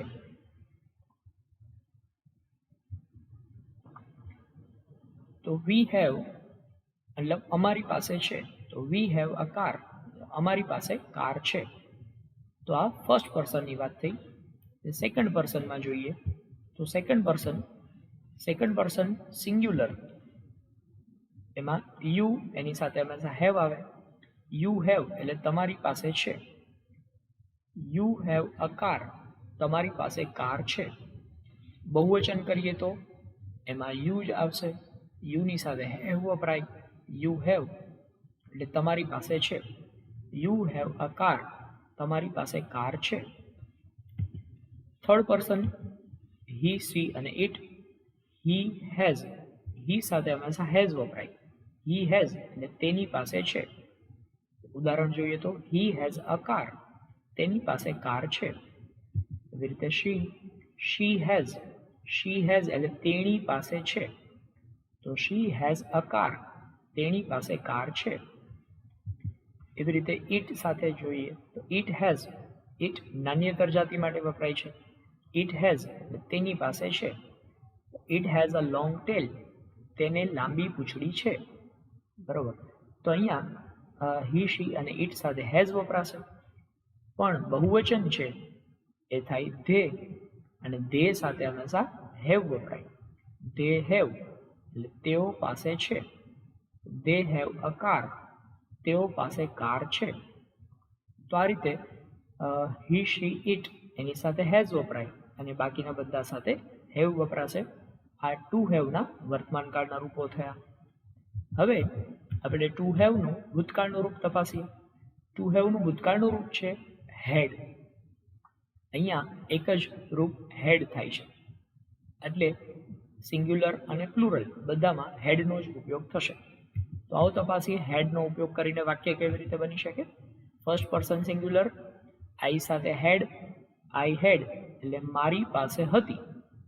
તો ઉદાહરણ જોઈએ, આઈ હેડ અ કાર, મારી પાસે કાર હતી. તો પાસે હતું, ભૂતકાળમાં હતું એવું દર્શાવવું હોય તો એના માટે હેડનો ઉપયોગ થશે. એવી રીતે બહુવચનમાં વી હેડ એટલે અમારી પાસે હતી. વી હેડ અ કાર, અમારી પાસે કાર હતી. સેકન્ડ પર્સનમાં યુ સાથે હેડ આવે. યુ હેડ એટલે તમારી પાસે હતી. યુ હેડ અ કાર, તમારી પાસે કાર હતી. એનું બહુવચન કરીએ તો યુની સાથે હેડ જ વપરાશે. યુ હેડ અ કાર, તમારી પાસે કાર હતી. ત્યારબાદ થર્ડ પર્સનમાં હીની સાથે હેડ વપરાય. હી હેડ એટલે તેની પાસે હતી. હી હેડ અ કાર, તેની પાસે કાર હતી. શી સાથે હેડ વપરાય. શી હેડ એટલે તેણી પાસે હતી. તો શી હેડ અ કાર, તેણી પાસે કાર હતી. એવી જ રીતે ઇટ સાથે હંમેશા હેડ વપરાશે. ઇટ હેડ એટલે તેની પાસે હતી. It head a long tail, તેને લાંબી પૂંછડી હતી. એ રીતે એનું બહુવચન કરીએ તો ધે આવે. ધે સાથે હેડ વપરાય. ધે હેડ એટલે તેઓ પાસે હતી. ધે હેડ અ કાર, તેઓ પાસે કાર હતી. તો આમ ભૂતકાળમાં પાસે હતું એવું દર્શાવવા માટે હેડનો ઉપયોગ થશે. હવે આપણે વાત કરીએ છીએ ભવિષ્યકાળ. ટુ હેવનું ભવિષ્યકાળનું રૂપ એટલે કે ફ્યુચર ફોર્મ. ફ્યુચર ફોર્મમાં શું વપરાશે? શેલ હેવ અને વિલ હેવ. મિત્રો આપણે વાત કરીએ પ્રમાણે આઈ અને વી સાથે શેલ હેવ વપરાય, બાકી બધા સાથે વિલ હેવ વપરાય. પણ મોડર્ન ઇંગ્લિશમાં તમે દરેક જગ્યાએ વિલ હેવનો ઉપયોગ કરો તો એ સાચું જ પડશે. બરાબર, શેલ હેવ ન વાપરો, એની જગ્યાએ તમે વિલ હેવનો ઉપયોગ કરશો તો એ પણ સાચું જ છે. તો મિત્રો સમજીએ. First person singular, I shall have. I સાથે shall have. I shall have એટલે મારી પાસે હશે. ભવિષ્યમાં તમારી પાસે કોઈ વસ્તુ હશે એવું દર્શાવવું હોય તો એના માટે shall have. I shall have a car, મારી પાસે કાર હશે. એવી રીતે બહુવચનમાં આવશે વી. વી સાથે shall have. We shall have એટલે અમારી પાસે હશે. We shall have a car, અમારી પાસે કાર હશે. સેકન્ડ પર્સનમાં જોઈએ તો યુ આવશે. યુ સાથે will have. You will have એટલે તમારી પાસે હશે. You will have a car, તમારી પાસે કાર હશે. એવી રીતે બહુવચનમાં પણ યુ જ આવશે. યુ વિલ હેવ, તમારી પાસે હશે. You will have a car, તમારી પાસે કાર હશે. એવી રીતે થર્ડ પર્સનની વાત કરીએ તો થર્ડ પર્સનમાં હી, શી અને ઇટ. હી સાથે હંમેશા વિલ હેવ આવે. હી વિલ હેવ, તેની પાસે હશે. ઉદાહરણમાં જોઈએ તો he will have a car, તેની પાસે કાર હશે. શી સાથે વિલ હેવ આવશે. શી વિલ હેવ એટલે તેણી પાસે હશે. She will have a car, તેની પાસે કાર હશે. એવી રીતે ઇટ સાથે હંમેશા વિલ હેવ આવે. ઇટ વિલ હેવ એટલે તેની પાસે હશે. તો એનું ઉદાહરણ જોઈએ. It will have a long tail, તેને લાંબી પૂંછડી હશે. તો ભવિષ્યમાં હશે એવું દર્શાવવા માટે અહીંયા વિલ હેવનો ઉપયોગ થયો. એનું બહુવચનનું રૂપ શું થાય? બહુવચનમાં આવે ધે. ધે સાથે હંમેશા વિલ હેવ આવશે. Will have, they will have એટલે તેઓ પાસે હશે. તેઓ પાસે હશે. ઉદાહરણ જોઈએ તો they will have a car, તેઓ પાસે કાર હશે. તો આમ ભવિષ્યમાં કોઈ વસ્તુ આપણી પાસે હશે એવું દર્શાવવું હોય ત્યારે શેલ હેવ અને વિલ હેવમાંથી ઉપયોગ કરી શકાય છે. તો આમ આપણે ટુ બી અને ટુ હેવ એના અલગ અલગ રૂપોનો ઉપયોગ કરી અને આમ સાદું વાક્ય બનાવી શકીએ. Thank you.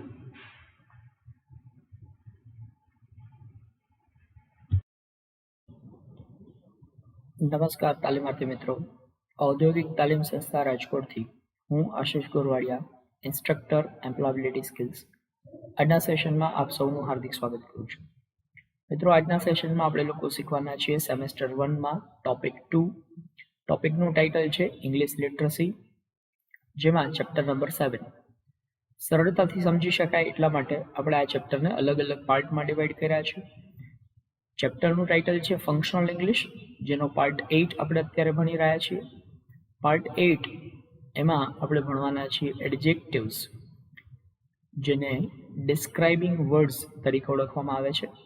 એડજેક્ટિવ ગુજરાતીમાં કહીએ તો વિશેષણ. તો આવો મિત્રો સમજીએ એડજેક્ટિવ્સ અથવા તો ડિસ્ક્રાઇબિંગ વર્ડ્સ એટલે કે વિશેષણ એટલે શું. તો એડજેક્ટિવ્સ ઓર ડિસ્ક્રાઇબિંગ વર્ડ્સ એટલે કે વિશેષણ એવા વર્ણનાત્મક શબ્દો છે કે જે નામ કે સર્વનામ વિશે વધારાની માહિતી આપે છે. નામના વિશે જે કંઈ પણ માહિતી, વધારાની માહિતી આપે એને વિશેષણ કહેવાય. આપણે એમ કહીએ કે આ છોકરો છે, તો એમાં છોકરો એ નાઉન થયું. પણ હવે હું એ વાક્યને એમ કહું કે આ હોશિયાર છોકરો છે, તો હોશિયાર એ નામના અર્થમાં વધારો કરે છે, નામની વધારાની માહિતી આપે છે. છોકરો છે પણ કેવો છે, તો કે હોશિયાર. તો હોશિયાર શબ્દ જે છે એ વિશેષણ તરીકે અહીંયા ઉપયોગ થયો છે એમ કહી શકાય. તો વાક્યમાં સામાન્ય રીતે જે નાઉન માટે વપરાયા હોય તે નાઉનની આગળ મૂકવામાં આવે છે. છતાં ઘણી વખત એવું બનતું હોય કે કોઈ વિશેષણ છે એ નામની પછી પણ મૂકવામાં આવતું હોય છે, એટલે કે વાક્યના અંતિમ ભાગમાં પણ મૂકવામાં આવતું હોય છે. તો ઘણી વખત એડજેક્ટિવ છે એ વાક્યમાં અંતિમ ભાગમાં પણ મૂકવામાં આવતા હોય છે. તો આપણે સમજીએ કેવી રીતે એડજેક્ટિવ વર્ક કરે. દાખલા તરીકે અહીંયા આપ્યું છે this is a nice book. તો બુક એ નાઉન છે. નાઉનના અર્થમાં જે વધારો કરે એ વર્ડ છે નાઇસ. તો this is a nice book. આ સુંદર ચોપડી છે અથવા સારી ચોપડી છે. ચોપડી છે પણ કેવી છે, તો કે સારી. તો અહીંયા નાઉનની આગળ અહીંયા એડજેક્ટિવનો ઉપયોગ થયો. એવી રીતે હવે આ વાક્યને આમ પણ લખી શકાય, ધીસ બુક ઇઝ નાઇસ. આ ચોપડી સરસ છે. તો અહીંયા બુક છે એની પાછળ અહીંયા એડજેક્ટિવ તરીકે નાઇસ વર્ડનો ઉપયોગ કરવામાં આવ્યો. તો આવી રીતે એડજેક્ટિવ છે એ વાક્યની શરૂઆતમાં એટલે કે નાઉનની આગળ પણ મૂકી શકાય અથવા તો વાક્યના અંતિમ ભાગમાં પણ એડજેક્ટિવ મૂકવામાં આવતો હોય છે. It is an expensive dress. તે મોંઘો ડ્રેસ છે. તો ડ્રેસ છે પણ કેવો છે, તો કે મોંઘો. તો મોંઘો શબ્દ છે જે એક્સપેન્સિવ એ એડજેક્ટિવ તરીકે ઉપયોગ થયો. હવે એને વાક્યની અંતે પણ મૂકી શકાય. જુઓ, ધીસ ડ્રેસ ઇઝ એક્સપેન્સિવ. આ ડ્રેસ મોંઘો છે. તો અહીંયા એક્સપેન્સિવ વર્ડ છે વાક્યની અંતમાં એડજેક્ટિવ તરીકે ઉપયોગ કરવામાં આવ્યો છે. હવે એડજેક્ટિવના જે અલગ અલગ પ્રકારો છે એમાં પહેલું એડજેક્ટિવ છે એ કુલ 5 પ્રકારો. એમાં પોઝેસિવ એડજેક્ટિવ. પોઝેસિવ એડજેક્ટિવ એટલે શું, તો પોઝેસિવ એડજેક્ટિવ એનો ઉપયોગ નાઉન કે પ્રોનાઉન સાથે વપરાયા હોય તે કોની માલિકીના છે તે દર્શાવવા માટે પોઝેસિવ એડજેક્ટિવનો ઉપયોગ થાય છે. My, our, your, his, her, its અને ધેર આ બધા પોઝેસિવ એડજેક્ટિવના ઉદાહરણ છે. તો દાખલા તરીકે અહીંયા ધીસ ઇઝ માય બુક. તો અહીંયા માય એટલે મારું.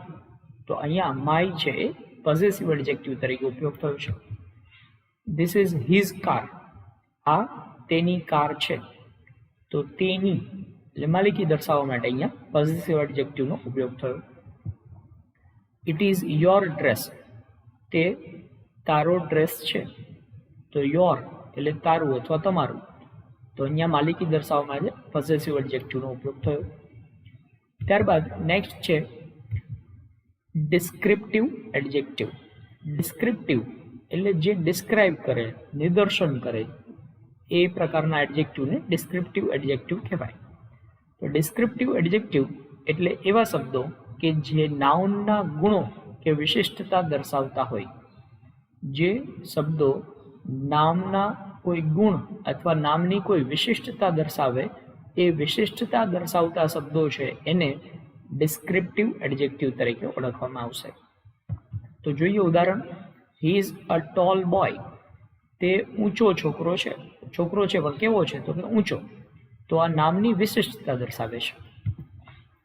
They are good students, students પણ કેવા? તો કે ગુડ.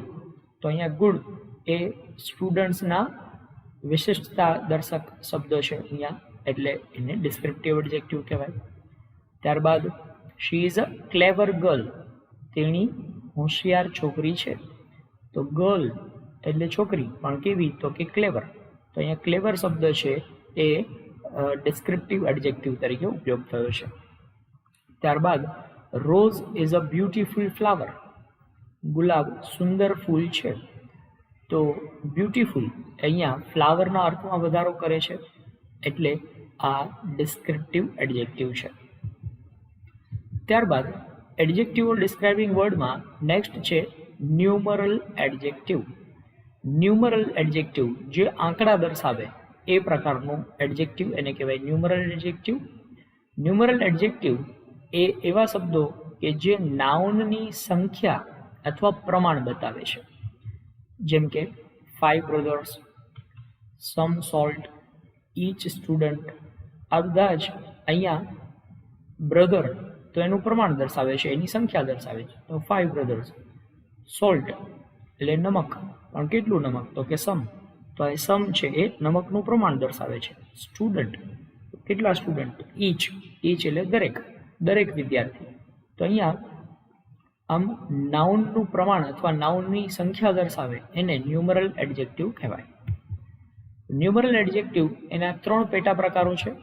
એક ડેફિનિટ ન્યુમરલ એડજેક્ટિવ, બીજું છે ઇનડેફિનિટ ન્યુમરલ એડજેક્ટિવ અને ત્રીજું છે ડિસ્ટ્રીબ્યુટિવ ન્યુમરલ એડજેક્ટિવ.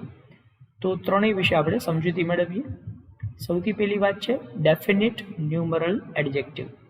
ડેફિનિટ ન્યુમરલ એડજેક્ટિવ એવા સંખ્યાવાચક શબ્દો કે જે નાઉનની નિશ્ચિત સંખ્યાનો ઉલ્લેખ કરતા હોય. નાઉનની નિશ્ચિત સંખ્યા એટલે કોઈ નિશ્ચિત સંખ્યા દેખાડે એને ડેફિનિટ ન્યુમરલ એડજેક્ટિવ કહેવાય. તો તમામ કાર્ડિનલ અને ઓર્ડિનલ નંબર્સ એ ડેફિનિટ ન્યુમરલ એડજેક્ટિવના ઉદાહરણો છે. દાખલા તરીકે he got the first prize, તેને પહેલું પ્રાઇઝ મળ્યું. તો પહેલું ફર્સ્ટ અહીંયા ડેફિનિટ ન્યુમરલ એડજેક્ટિવ કહેવાય. શું કામ? કારણ કે એ ચોક્કસતા દર્શાવે છે કે પ્રાઇઝ મળ્યું પણ કેટલામું? તો કે પહેલું. તો અહીંયા ફર્સ્ટ છે એ ચોક્કસતા દર્શાવતું એક એડજેક્ટિવ છે. એવી રીતે there are 100 coins in the purse. તો પર્સમાં 100 કોઇન્સ છે. કોઇન્સ કેટલા છે? તો 100. તો અહીંયા ચોક્કસ સંખ્યાનો ઉલ્લેખ કરે છે, એટલા માટે એને ડેફિનિટ ન્યુમરલ એડજેક્ટિવ કહેવાય. She is the third child of her parents, તેણી તેના માતા પિતાની ત્રીજી દીકરી છે. તો થર્ડ આ ચોક્કસતા દર્શાવે છે, એટલા માટે એને ડેફિનિટ ન્યુમરલ એડજેક્ટિવ કહેવાય. Each answer is of 5 marks. Each answer એટલે દરેક જવાબ 5 માર્કનો છે. તો અહીંયા ઈચ એટલે દરેક, પણ અહીંયા 5 જે આપ્યું છે એ ચોક્કસતા દર્શાવે છે. તો અહીંયા ચોક્કસતા દર્શાવતું ન્યુમરલ એડજેક્ટિવ છે. ત્યારબાદ છે ઇનડેફિનિટ ન્યુમરલ એડજેક્ટિવ. ઇનડેફિનિટ એટલે અચોક્કસ સંખ્યા દર્શાવતું હોય એને ઇનડેફિનિટ ન્યુમરલ એડજેક્ટિવ કહેવાય.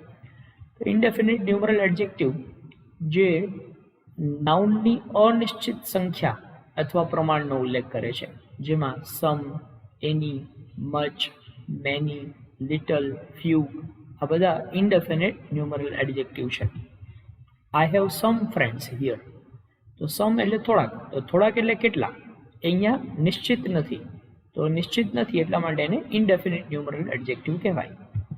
ત્યારબાદ she has a few pictures, તેની પાસે થોડાક પિક્ચર્સ છે.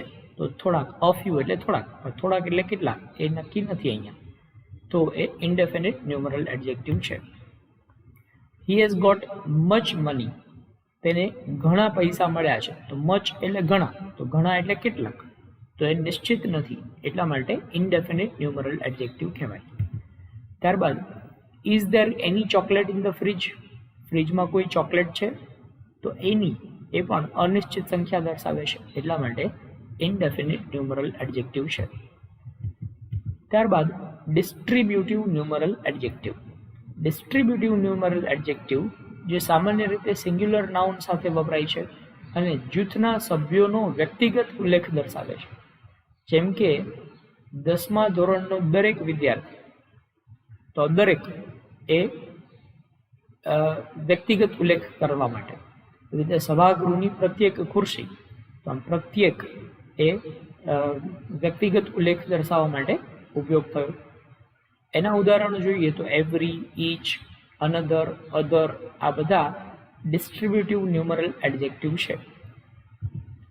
ઈચ સ્ટુડન્ટ ઇઝ ઇન્ટેલિજન્ટ, તો ઈચ સ્ટુડન્ટ દરેક વિદ્યાર્થી હોશિયાર છે. તો દરેક વિદ્યાર્થી હોશિયાર અથવા બુદ્ધિશાળી છે. તો અહીંયા ઈચ એ પ્રત્યેક અથવા દરેક એવો શબ્દ દર્શાવવા માટે વપરાયો છે. એવી રીતે distribute this cake 1 to each, આ કેક દરેકને એક એક આપો. તો ઈચ એટલે દરેક, આમ પ્રત્યેક એવા સંદર્ભમાં ડિસ્ટ્રીબ્યુટિવ ન્યુમરલ એડજેક્ટિવનો ઉપયોગ થયો. He goes to library every day, તો એવરી ડે અહીંયા એવરી એ ડિસ્ટ્રીબ્યુટિવ ન્યુમરલ એડજેક્ટિવ તરીકે વપરાયું છે. They speak to another person, another અહીંયા અન્ય એવા સંદર્ભમાં ડિસ્ટ્રીબ્યુટિવ ન્યુમરલ એડજેક્ટિવનો ઉપયોગ થયો. ત્યારબાદ ડેમોન્સ્ટ્રેટિવ એડજેક્ટિવ. ડેમોન્સ્ટ્રેટિવ એટલે જે દર્શાવે, નિર્દેશ કરે એવા પ્રકારના એડજેક્ટિવ, એને ડેમોન્સ્ટ્રેટિવ એડજેક્ટિવ કહેવાય. ડેમોન્સ્ટ્રેટિવ એડજેક્ટિવ એ એવા શબ્દો છે કે જે નાઉનનો નિર્દેશ કરે છે, જેમાં ધીસ, ધીઝ, ધેટ અને ધોઝ આ ડેમોન્સ્ટ્રેટિવ એડજેક્ટિવ છે. તો ઉદાહરણ તરીકે જોઈએ, ધીસ ગર્લ ઇઝ બ્યુટીફુલ. તો અહીંયા ધીસ છે એક વચનમાં નજીક પડેલી વસ્તુ કે વ્યક્તિ દર્શાવવા માટે ધીસનો ઉપયોગ આપણે કરીએ છીએ. પણ દૂર પડેલી વસ્તુ કે વ્યક્તિ દર્શાવવી હોય તો એના માટે ધેટનો ઉપયોગ કરવામાં આવે. તો that building is very tall, તે ઇમારત ખૂબ જ ઊંચી છે. હવે નજીક પડેલી કોઈ વસ્તુ જે એક કરતાં વધારે છે, તો બહુવચનમાં હોય તો ધીસ છે એનું બહુવચન શું થશે? તો ધીઝ થશે. તો these books are very rare, આ પુસ્તકો ખૂબ જ રેર છે, એટલે કે ખૂબ જ ઓછા પ્રમાણમાં ઉપલબ્ધ હોય છે. તો ધીઝ બુક્સ, અહીંયા ધીસ એક વચન છે જ્યારે ધીઝ એનું બહુવચન છે. તો નજીક પડેલી વસ્તુ કે વ્યક્તિ જે બહુવચનમાં હોય એને દર્શાવવા માટે ધીઝનો ઉપયોગ થાય છે. ત્યારબાદ those vegetables R fresh, those એટલે પેલા, તો દૂર પડેલી વસ્તુ કે વ્યક્તિ જે બહુવચનમાં હોય એને દર્શાવવા માટે ધોઝનો ઉપયોગ થાય છે. ત્યારબાદ નેક્સ્ટ છે ઇન્ટ્રોગેટિવ એડજેક્ટિવ. ઇન્ટ્રોગેટિવ એટલે પ્રશ્નાર્થ.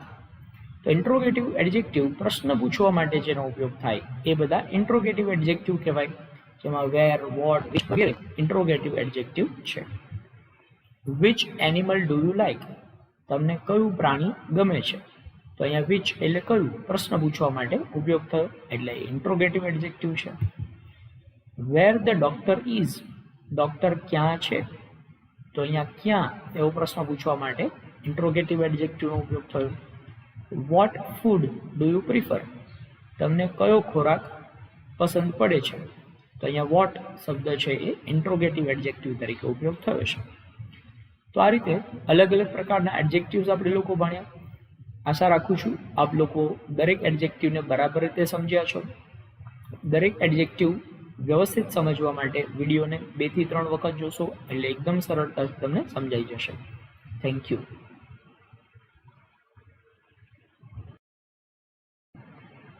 નમસ્કાર તાલીમાર્થી મિત્રો, ઔદ્યોગિક તાલીમ સંસ્થા રાજકોટથી હું આશિષ ગોરવાડિયા, ઇન્સ્ટ્રક્ટર એમ્પ્લોયબિલિટી સ્કિલ્સ. આજના સેશનમાં આપ સૌનું હાર્દિક સ્વાગત કરું છું. મિત્રો, આજના સેશનમાં આપણે લોકો શીખવાના છીએ તમારા સેમેસ્ટર 1માં ટોપિક 2. ટોપિકનું ટાઇટલ છે ઇંગ્લિશ લિટરસી, જેમાં ચેપ્ટર 7ને અલગ અલગ પાર્ટમાં આપણે ડિવાઈડ કર્યા છે. જેમાં ફંક્શનલ ઇંગ્લિશ પાર્ટ નંબર 9, એમાં આજે આપણે લોકો શીખવાના છીએ એડવર્બ. એડવર્બ એને કહેવાય છે ક્રિયા વિશેષણ. એડવર્બનો મતલબ શું થાય? તો એડવર્બનો મતલબ થાય ક્રિયા વિશેષણ. તો ક્રિયા વિશેષણ એટલે શું? તો આની પહેલા આપણે લોકો ભણ્યા વિશેષણ. વિશેષણ એટલે શું? તો કે જે નામના અર્થમાં વધારો કરે એને વિશેષણ કહેવાય.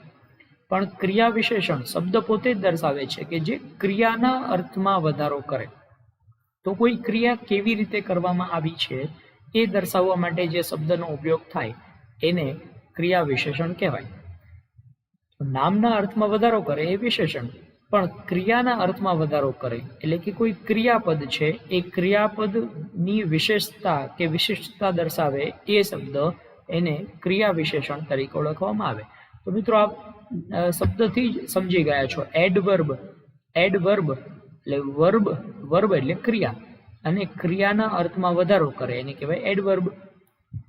તો adverb usually adds to the meaning of a verb.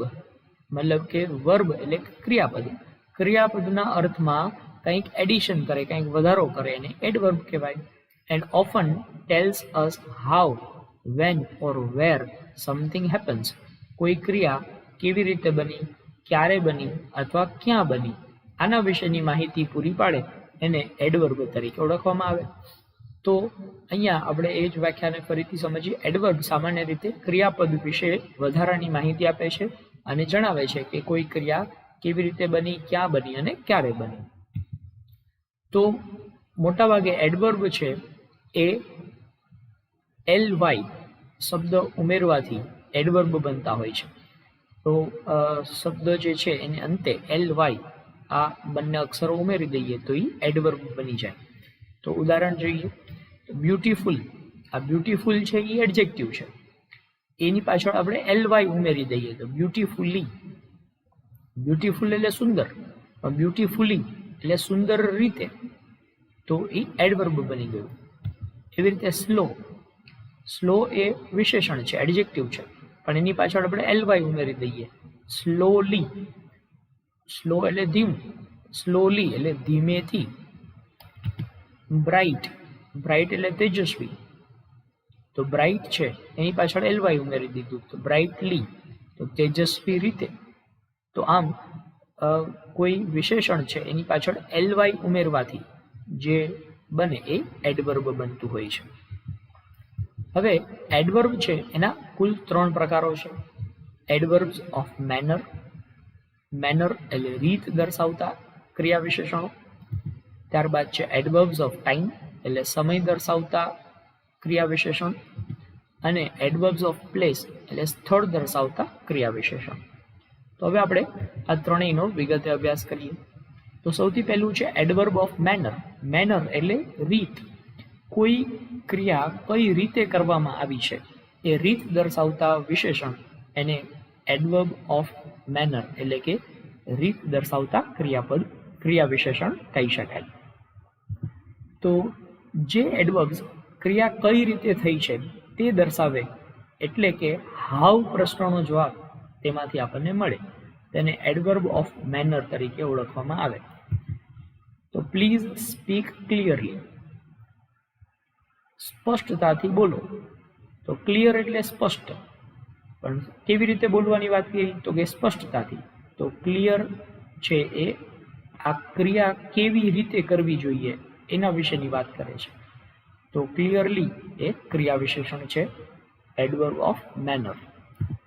ત્યારબાદ ધ ડોગ જમ્પડ પ્લેફુલી. પ્લેફુલી એટલે રમતિયાળ રીતે, બરાબર. ડોગ એટલે કૂતરાએ રમતિયાળ રીતે જમ્પ કર્યું, બરાબર, કૂદકો માર્યો. તો કૂદકો માર્યો કેવી રીતે માર્યો તો કે પ્લેફુલી. તો પ્લેફુલી છે એ આ જમ્પ કરવાની જે ક્રિયા છે એની વિશેષતા દર્શાવે છે, એટલા માટે એડવર્બ ઓફ મેનર છે એટલે કે ક્રિયા વિશેષણ છે. ત્યારબાદ નેક્સ્ટ આપણે વાત કરીએ એડવર્બ ઓફ ટાઈમ. તો એડવર્બ ઓફ ટાઈમ એટલે કોઈ ક્રિયા કયા સમયે થઈ છે એ સમય દર્શાવે, એટલે કે વેન પ્રશ્નોનો જવાબ આપે. વેન એટલે ક્યારે, તો કોઈ ક્રિયા ક્યારે થઈ એના માટેનો જવાબ આપે તો એને એડવર્બ ઓફ ટાઈમ કહેવાય છે. ઉદાહરણ જોઈએ તો લેટર એટલે કે મોડેકથી, નાવ એટલે અત્યારે જ, જસ્ટ એટલે હમણાં જ, ઓફન એટલે વારંવાર, સમટાઈમ્સ એટલે ક્યારેક ક્યારેક. તો આ દરેક એ સમય, કોઈ ક્રિયા કયા સમયે થઈ છે એ દર્શાવે છે, એટલા માટે એને એડવર્બ ઓફ ટાઈમ કહેવાય છે. ત્યારબાદ છે એડવર્બ ઓફ પ્લેસ. તો સ્થળ દર્શાવતું જે ક્રિયા વિશેષણ છે એ કહેવાય એડવર્બ ઓફ પ્લેસ. તો જે એડવર્બ ક્રિયા કયા સ્થળે થઈ છે એ દર્શાવે, એટલે કે વેર પ્રશ્નનો જવાબ આપે, એને એડવર્બ ઓફ પ્લેસ તરીકે ઓળખવામાં આવે છે. તો એડવર્બ ઓફ પ્લેસ એના માટેના ઉદાહરણો જોઈએ તો હિયર એટલે કોઈ ક્રિયા ક્યાં થઈ છે, તો કે હિયર એટલે અહીંયા જ થઈ છે. એવી રીતે ઇનસાઇડ એટલે અંદરની બાજુ, અબ્રોડ એટલે વિદેશ, અબાવ એટલે ઉપર, અપસ્ટેર્સ એટલે ઉપરના માળે. આમ આ દરેક છે એ સ્થળ દર્શાવતા ક્રિયા વિશેષણો છે, એટલે એને કહેવાય એડવર્બ ઓફ પ્લેસ. તો આ રીતે 3 પ્રકારના ક્રિયા વિશેષણો આપણે ભણ્યા. વારંવાર વિડીયો જોઈને તમે ખૂબ જ સરળતાથી એને યાદ રાખી શકશો. Thank you.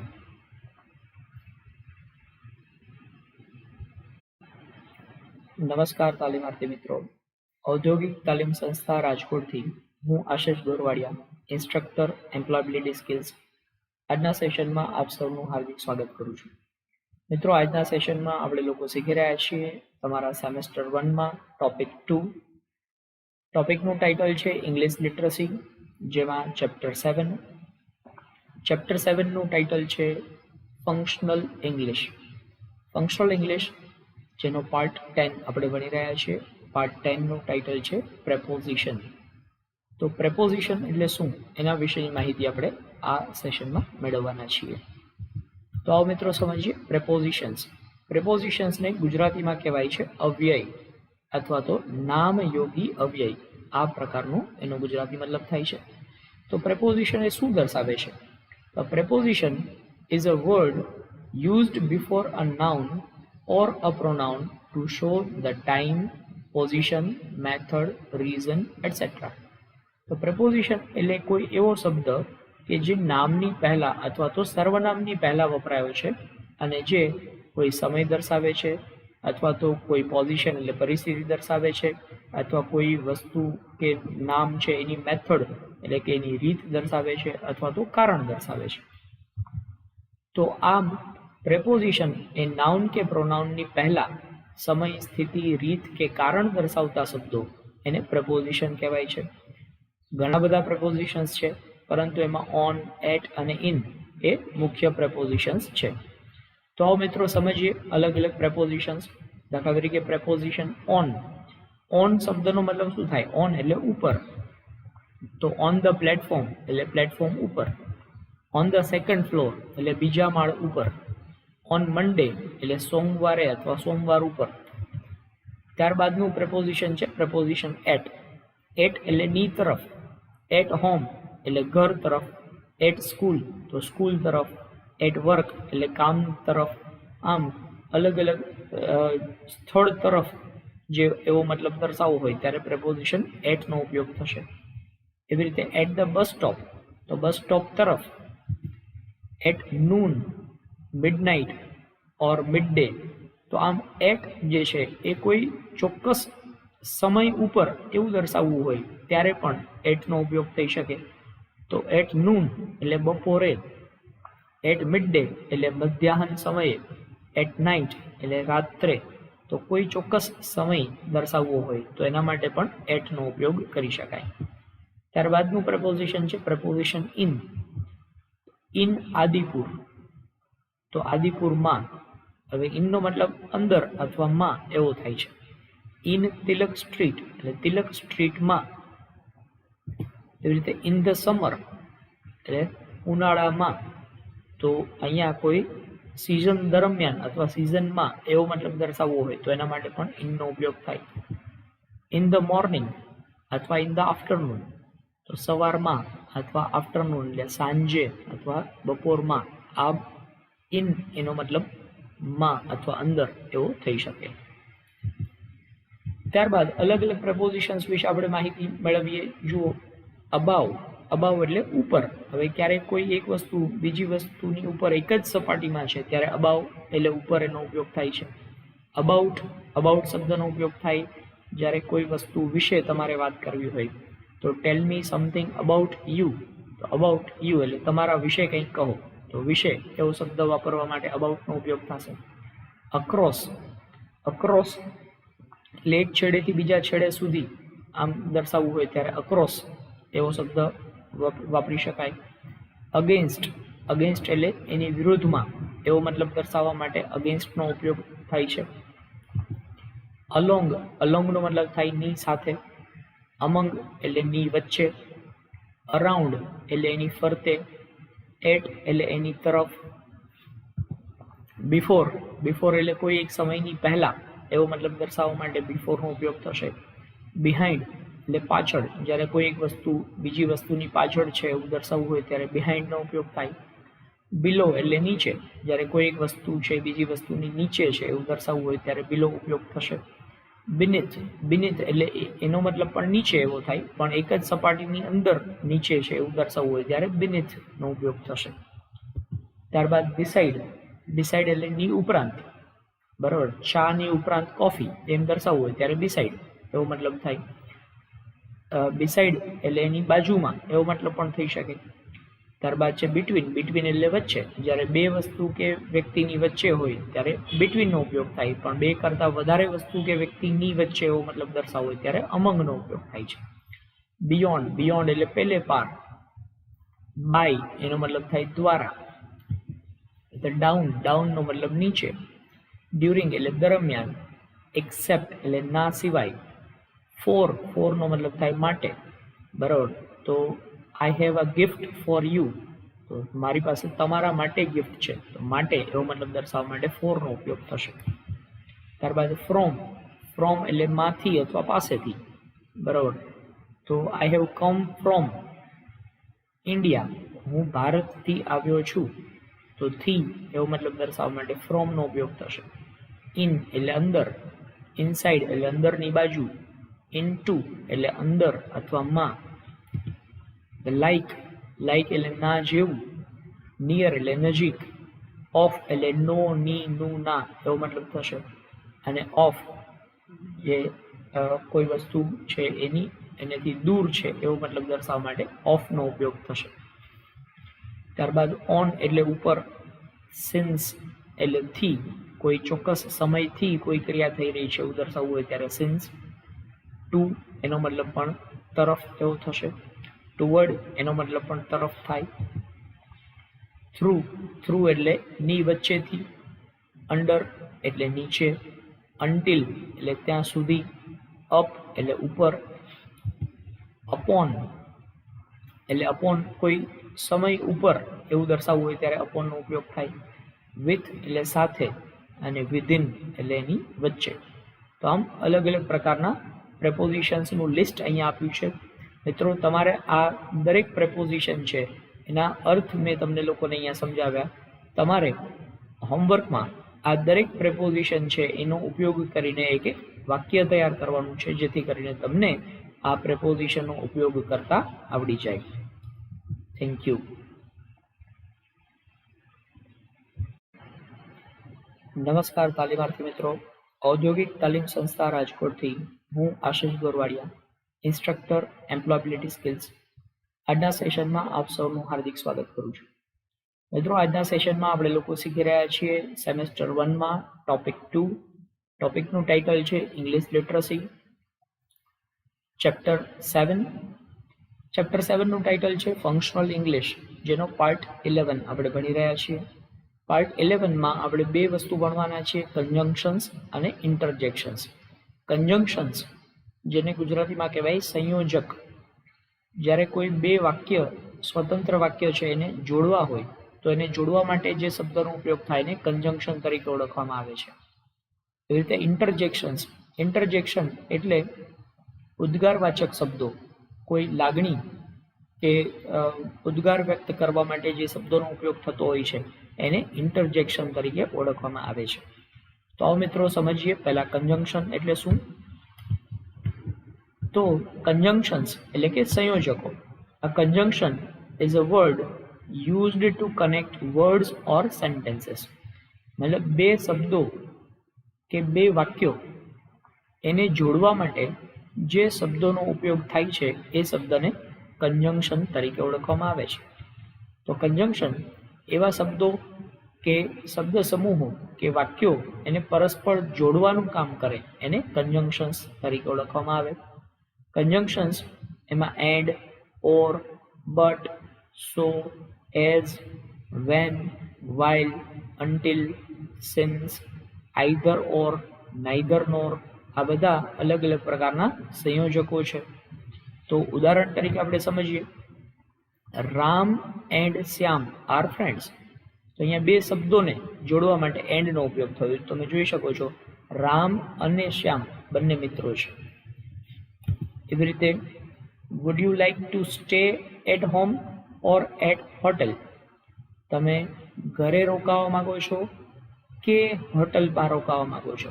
તો અહીંયા ઘરે રોકાવાની એક ક્રિયા અને હોટલમાં રોકાવાની બીજી ક્રિયા, આ બંને ક્રિયાઓને જોડવા માટે અહીંયા ઓર શબ્દનો ઉપયોગ થયો. તો આ કન્જંક્શન છે. એવી રીતે Gita is very smart but her sister is shy. Gita ખૂબ જ ચપ્પડ છે પરંતુ તેની બહેન એ શરમાળ છે. તો અહીંયા એક વાક્ય થયું ગીતા ઇઝ વેરી સ્માર્ટ અને બીજું વાક્ય છે હર સિસ્ટર ઇઝ શાય. તો અહીંયા આ બંને વાક્યો એને જોડવા માટે બટ શબ્દનો ઉપયોગ થયો. તો આ બટ અહીંયા સંયોજક તરીકે વપરાયું છે. તો બટ એનો મતલબ પણ અથવા પરંતુ એવો થશે. ત્યારબાદ the programme had just started when we reached to the auditorium. અમે ઓડિટોરિયમ પહોંચ્યા ત્યારે પ્રોગ્રામ હજી શરૂ જ થયો હતો. તો when એટલે જ્યારે અથવા ત્યારે એવો મતલબ થશે. તો જ્યારે અમે ઓડિટોરિયમ પહોંચ્યા ત્યારે પ્રોગ્રામ હજી શરૂ જ થયો હતો. તો જ્યારે ત્યારે એવો શબ્દ મતલબ દર્શાવવા માટે અહીંયા whenનો ઉપયોગ થયો. તો આપ જોઈ શકો છો કે the programme had just started આ એક વાક્ય છે. we reached to the auditorium આ બીજું વાક્ય છે. તો અહીંયા આ બંને વાક્યોને જોડવા માટે વેન શબ્દનો ઉપયોગ થયો. તો અહીંયા વેન કન્જંક્શન તરીકે ઉપયોગ થયો છે. ત્યારબાદ Smita was ill so she did not go to school. Smita was ill એટલે બીમાર. સ્મિતા બીમાર હતી. સો એટલે તેથી. She did not go to school તેથી તેની સ્કૂલે ન ગઈ. તો અહીંયા સ્મિતા વોઝ ઇલ વાક્ય છે. She did not go to school તેની સ્કૂલ પર ન ગઈ આ બીજું વાક્ય છે. આ બંને વાક્યને જોડવા માટે સો એટલે તેથી આ શબ્દનો ઉપયોગ થયો.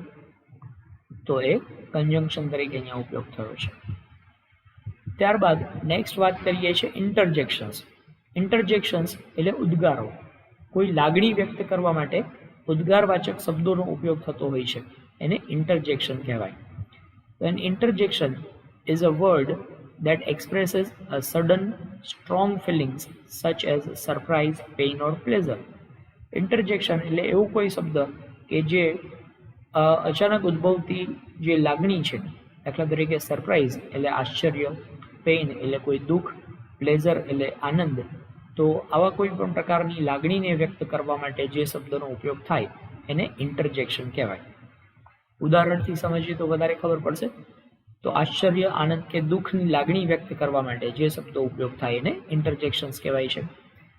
તો તમે લોકોએ વાક્યમાં આ પ્રકારના શબ્દો વારંવાર સાંભળ્યા હશે અથવા ઉપયોગ કર્યા હશે. વાવ તો આશ્ચર્ય દર્શાવવા માટે, ગુડનેસ શબ્દોનો ઉપયોગ થતો હોય છે.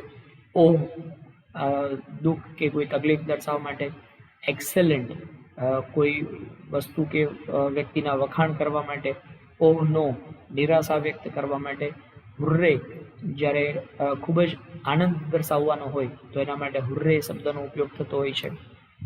ત્યારબાદ thanks, good luck, help, well done, હે, સો સેડ દુઃખ વ્યક્ત કરવા માટે એનો ઉપયોગ થતો હોય છે. Wow what a beautiful scene, તો આપણે એનો વાક્યમાં પ્રયોગ કરીને સમજીશું. Wow what a beautiful scene, કેટલું સુંદર દ્રશ્ય છે. તો અહીંયા આશ્ચર્ય વ્યક્ત કરવા માટે વાવ શબ્દનો ઉપયોગ થયો. એવી રીતે well done boys, you qualified for the final match, તો આમ શાબાશી દર્શાવવા માટે વેલ ડન શબ્દનો ઉપયોગ થયો. ત્યારબાદ ઓહ નો દેટ્સ રિયલી સેડ ન્યૂઝ, નિરાશા વ્યક્ત કરવા માટે ઓહ નો શબ્દનો ઉપયોગ થતો હોય છે. ઓહ નો ખૂબ જ ખરાબ સમાચાર છે, તો આમ નિરાશા વ્યક્ત કરવા માટે ઓહ નો શબ્દનો ઉપયોગ થયો. તો આમ અલગ અલગ પ્રકારના ઇન્ટરજેક્શન્સ છે એ વાક્યમાં ઉપયોગ થતા હોય છે. આશા છે આપ સૌને કન્જંક્શન્સ અને ઇન્ટરજેક્શન્સ બરાબર રીતે સમજાઈ ગયા હશે. Thank you.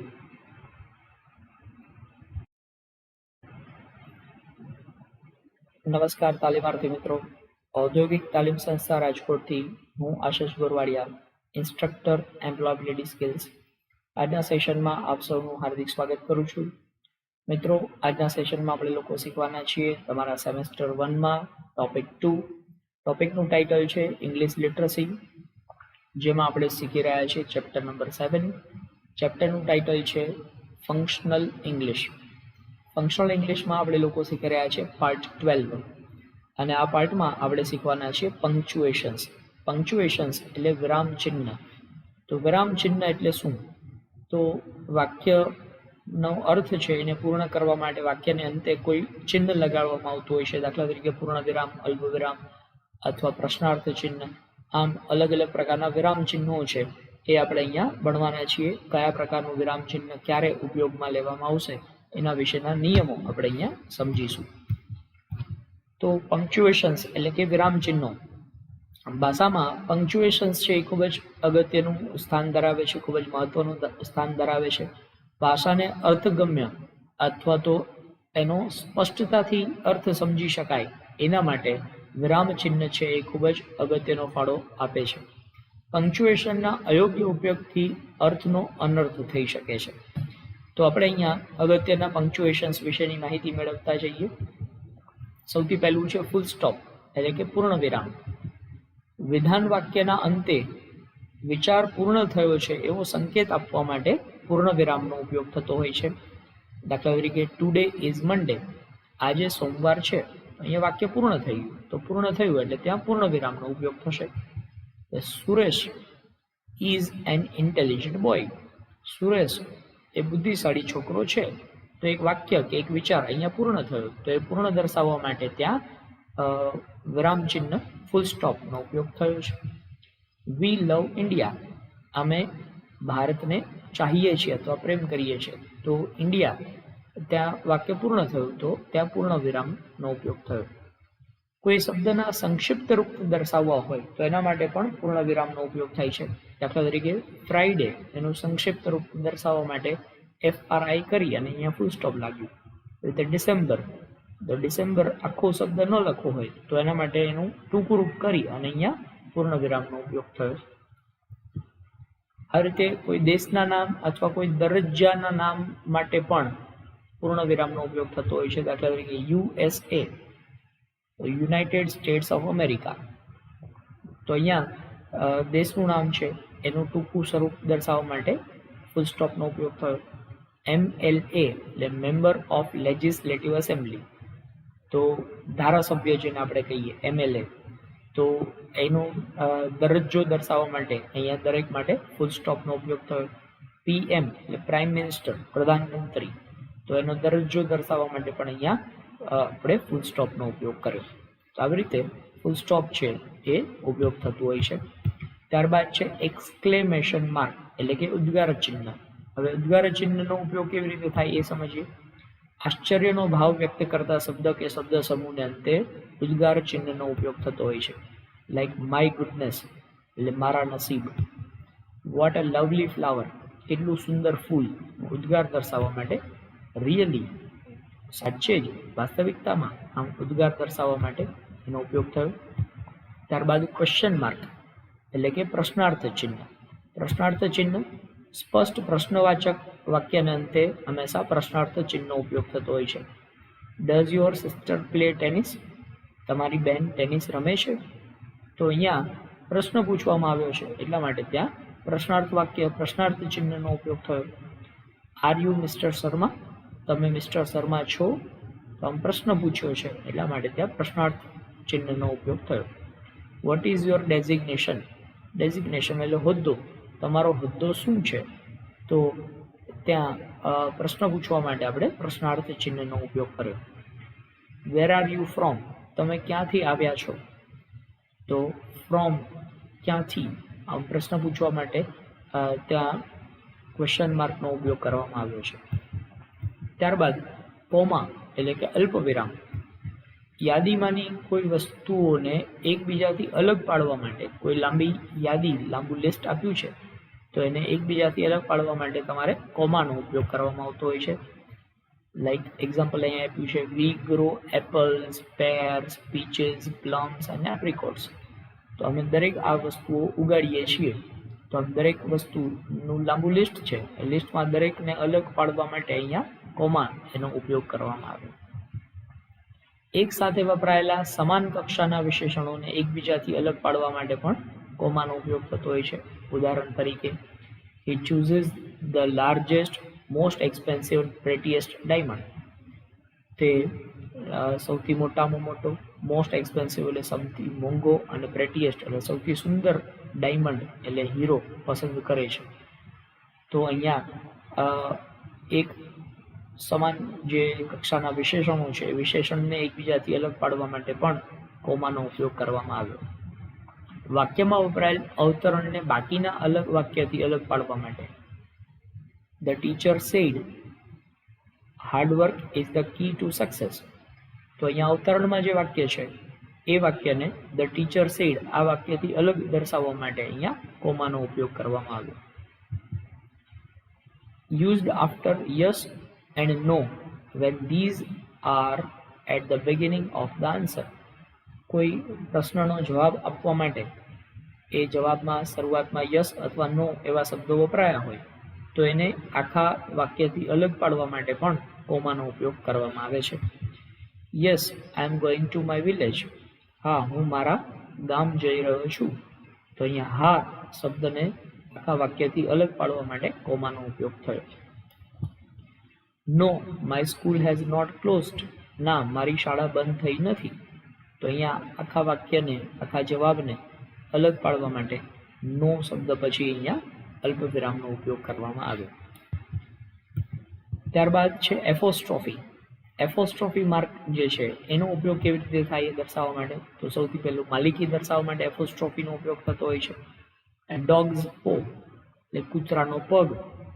તો આમ પગ કોનો તો કૂતરાનો, પંજો, પો એટલે પંજો થાય. તો એની માલિકી દર્શાવવા માટે એફોસ્ટ્રોફીનો ઉપયોગ થયો. એ રીતે ધ મેન્સ રૂમ માણસનો રૂમ. તો માલિકી દર્શાવવા માટે એફોસ્ટ્રોફી માર્ક અહીંયા ઉપયોગ થયો. કોઈ શબ્દ કે સંખ્યા અહીં લખાયા નથી એવું દર્શાવવા માટે પણ અહીંયા એફોસ્ટ્રોફી માર્કનો ઉપયોગ થતો હોય છે. દાખલા તરીકે ઇઝન્ટ. હવે ઇઝન્ટ છે એ ટૂંકું રૂપ છે શેનું ઇઝ નોટ. હવે અહીંયા ઇઝ નોટ એમાં ઓ નથી લખાયો એની જગ્યાએ અહીંયા અલ્પવિરામ અહીંયા એફોસ્ટ્રોફી માર્કનો ઉપયોગ થયો. તો ઇઝન્ટ એવી રીતે લખાવ્યું. એવી રીતે હેવ નોટ. તો હેવ નોટમાં અહીંયા ઓ નથી લખાયો એની જગ્યાએ અહીંયા એફોસ્ટ્રોફી માર્ક થયું તો હેવન્ટ. તો ઇટ ઇઝ એ દર્શાવવા માટે ઇટ ઇઝમાં આઈ નથી લખાયું અહીંયા તમે જોઈ શકો છો. તો ઇટ્સ એવો એનો મતલબ થયો. 1995 1995. હવે 1995માં અહીંયા 19 નથી લખ્યું આપણે ડાયરેક્ટ 95 લખ્યું. તો અહીં 19 આ છે એની જગ્યાએ આપણે એફોસ્ટ્રોફી માર્ક અહીંયા દર્શાવી દીધો એટલે 1995 એનો સંદર્ભ અહીંયા મળી જાય. આંકડા કે મૂળાક્ષરોના બહુવચન દર્શાવવા માટે પણ એફોસ્ટ્રોફી માર્કનો ઉપયોગ થતો હોય છે. there are 2 8s in 838. 838માં 2 વખત આંકડા છે તો 2 8s. તો અહીંયા 8નું બહુવચન દર્શાવવા માટે એફોસ્ટ્રોફી માર્ક અને ત્યાર પછી એસ લખાયો. એવી રીતે there are 3 O's in zoologist. ઝૂલોજિસ્ટ શબ્દમાં 3 ઓ છે તો આ મૂળાક્ષરનું બહુવચન દર્શાવવા માટે એપોસ્ટ્રોફી માર્ક કર્યા પછી અહીંયા એસ લગાડવામાં આવ્યો. તો આ રીતે એપોસ્ટ્રોફી માર્કનો ઉપયોગ કરવામાં આવે છે. ત્યારબાદ છે કોટેશન માર્ક એટલે કે અવતરણ ચિહ્ન. કોઈના દ્વારા કહેવાયેલા શબ્દો છે એને રજૂ કરવા હોય તો એના માટે કોટેશન માર્ક એટલે કે અવતરણ ચિહ્નનો ઉપયોગ કરવામાં આવે છે. દાખલા તરીકે Mary said I must hurry to catch the bus. મેરીએ કહ્યું કે મારે બસ પકડવા માટે ઝડપ કરવી પડશે. તો અહીંયા મેરી દ્વારા બોલાયેલા શબ્દો છે આપણે અહીંયા રજૂ કરી રહ્યા છીએ તો એ શબ્દોને અવતરણ ચિહ્નમાં મૂકવા પડે. ત્યારબાદ વાક્યમાં અવતરણની અંદર વપરાયેલા બીજા અવતરણ ચિહ્નને દર્શાવવા માટે અહીંયા એક અવતરણનો ઉપયોગ કરવામાં આવે. તો એક અવતરણવાળું વાક્ય છે એની અંદર બીજું અવતરણ મૂકવું હોય તો એવા સંજોગોમાં અહીંયા સિંગલ કોટેશન દર્શાવવાનું. અહીંયા જેમ આપણે ડબલ કોટેશન દર્શાવ્યું છે એની જગ્યાએ સિંગલ કોટેશન અહીંયા મૂકવામાં આવશે. He said, my teacher says work hard, so I do. તે કહે છે કે મારા શિક્ષક એવું કહે છે કે વર્ક હાર્ડ એટલે સખત મહેનત કરો, સો આઈ ડુ તેથી હું સખત મહેનત કરું છું. તો અહીંયા એક અવતરણ ચિહ્ન જે છે એની અંદર બીજું અવતરણ આવ્યું તો એ દર્શાવવા માટે અહીંયા સિંગલ કોટેશન ઉપયોગ થયો. ત્યારબાદ આપણે નંબર્સની વાત કરીએ. કાર્ડિનલ નંબર્સ અને ઓર્ડિનલ નંબર્સ બે પ્રકારના નંબર્સ અહીંયા આપવામાં આવ્યા છે. કાર્ડિનલ નંબર 1, 2, 9, 10 આ બધા સંખ્યા દર્શાવે છે. જ્યારે ordinal numbers 1st, 2nd, 3rd, 9th આ બધા ઓર્ડિનલ નંબર્સ કહેવાય છે. તો આમ બે પ્રકારના નંબર્સ એ પણ તમારે અહીંયા સમજવાના છે. Thank you.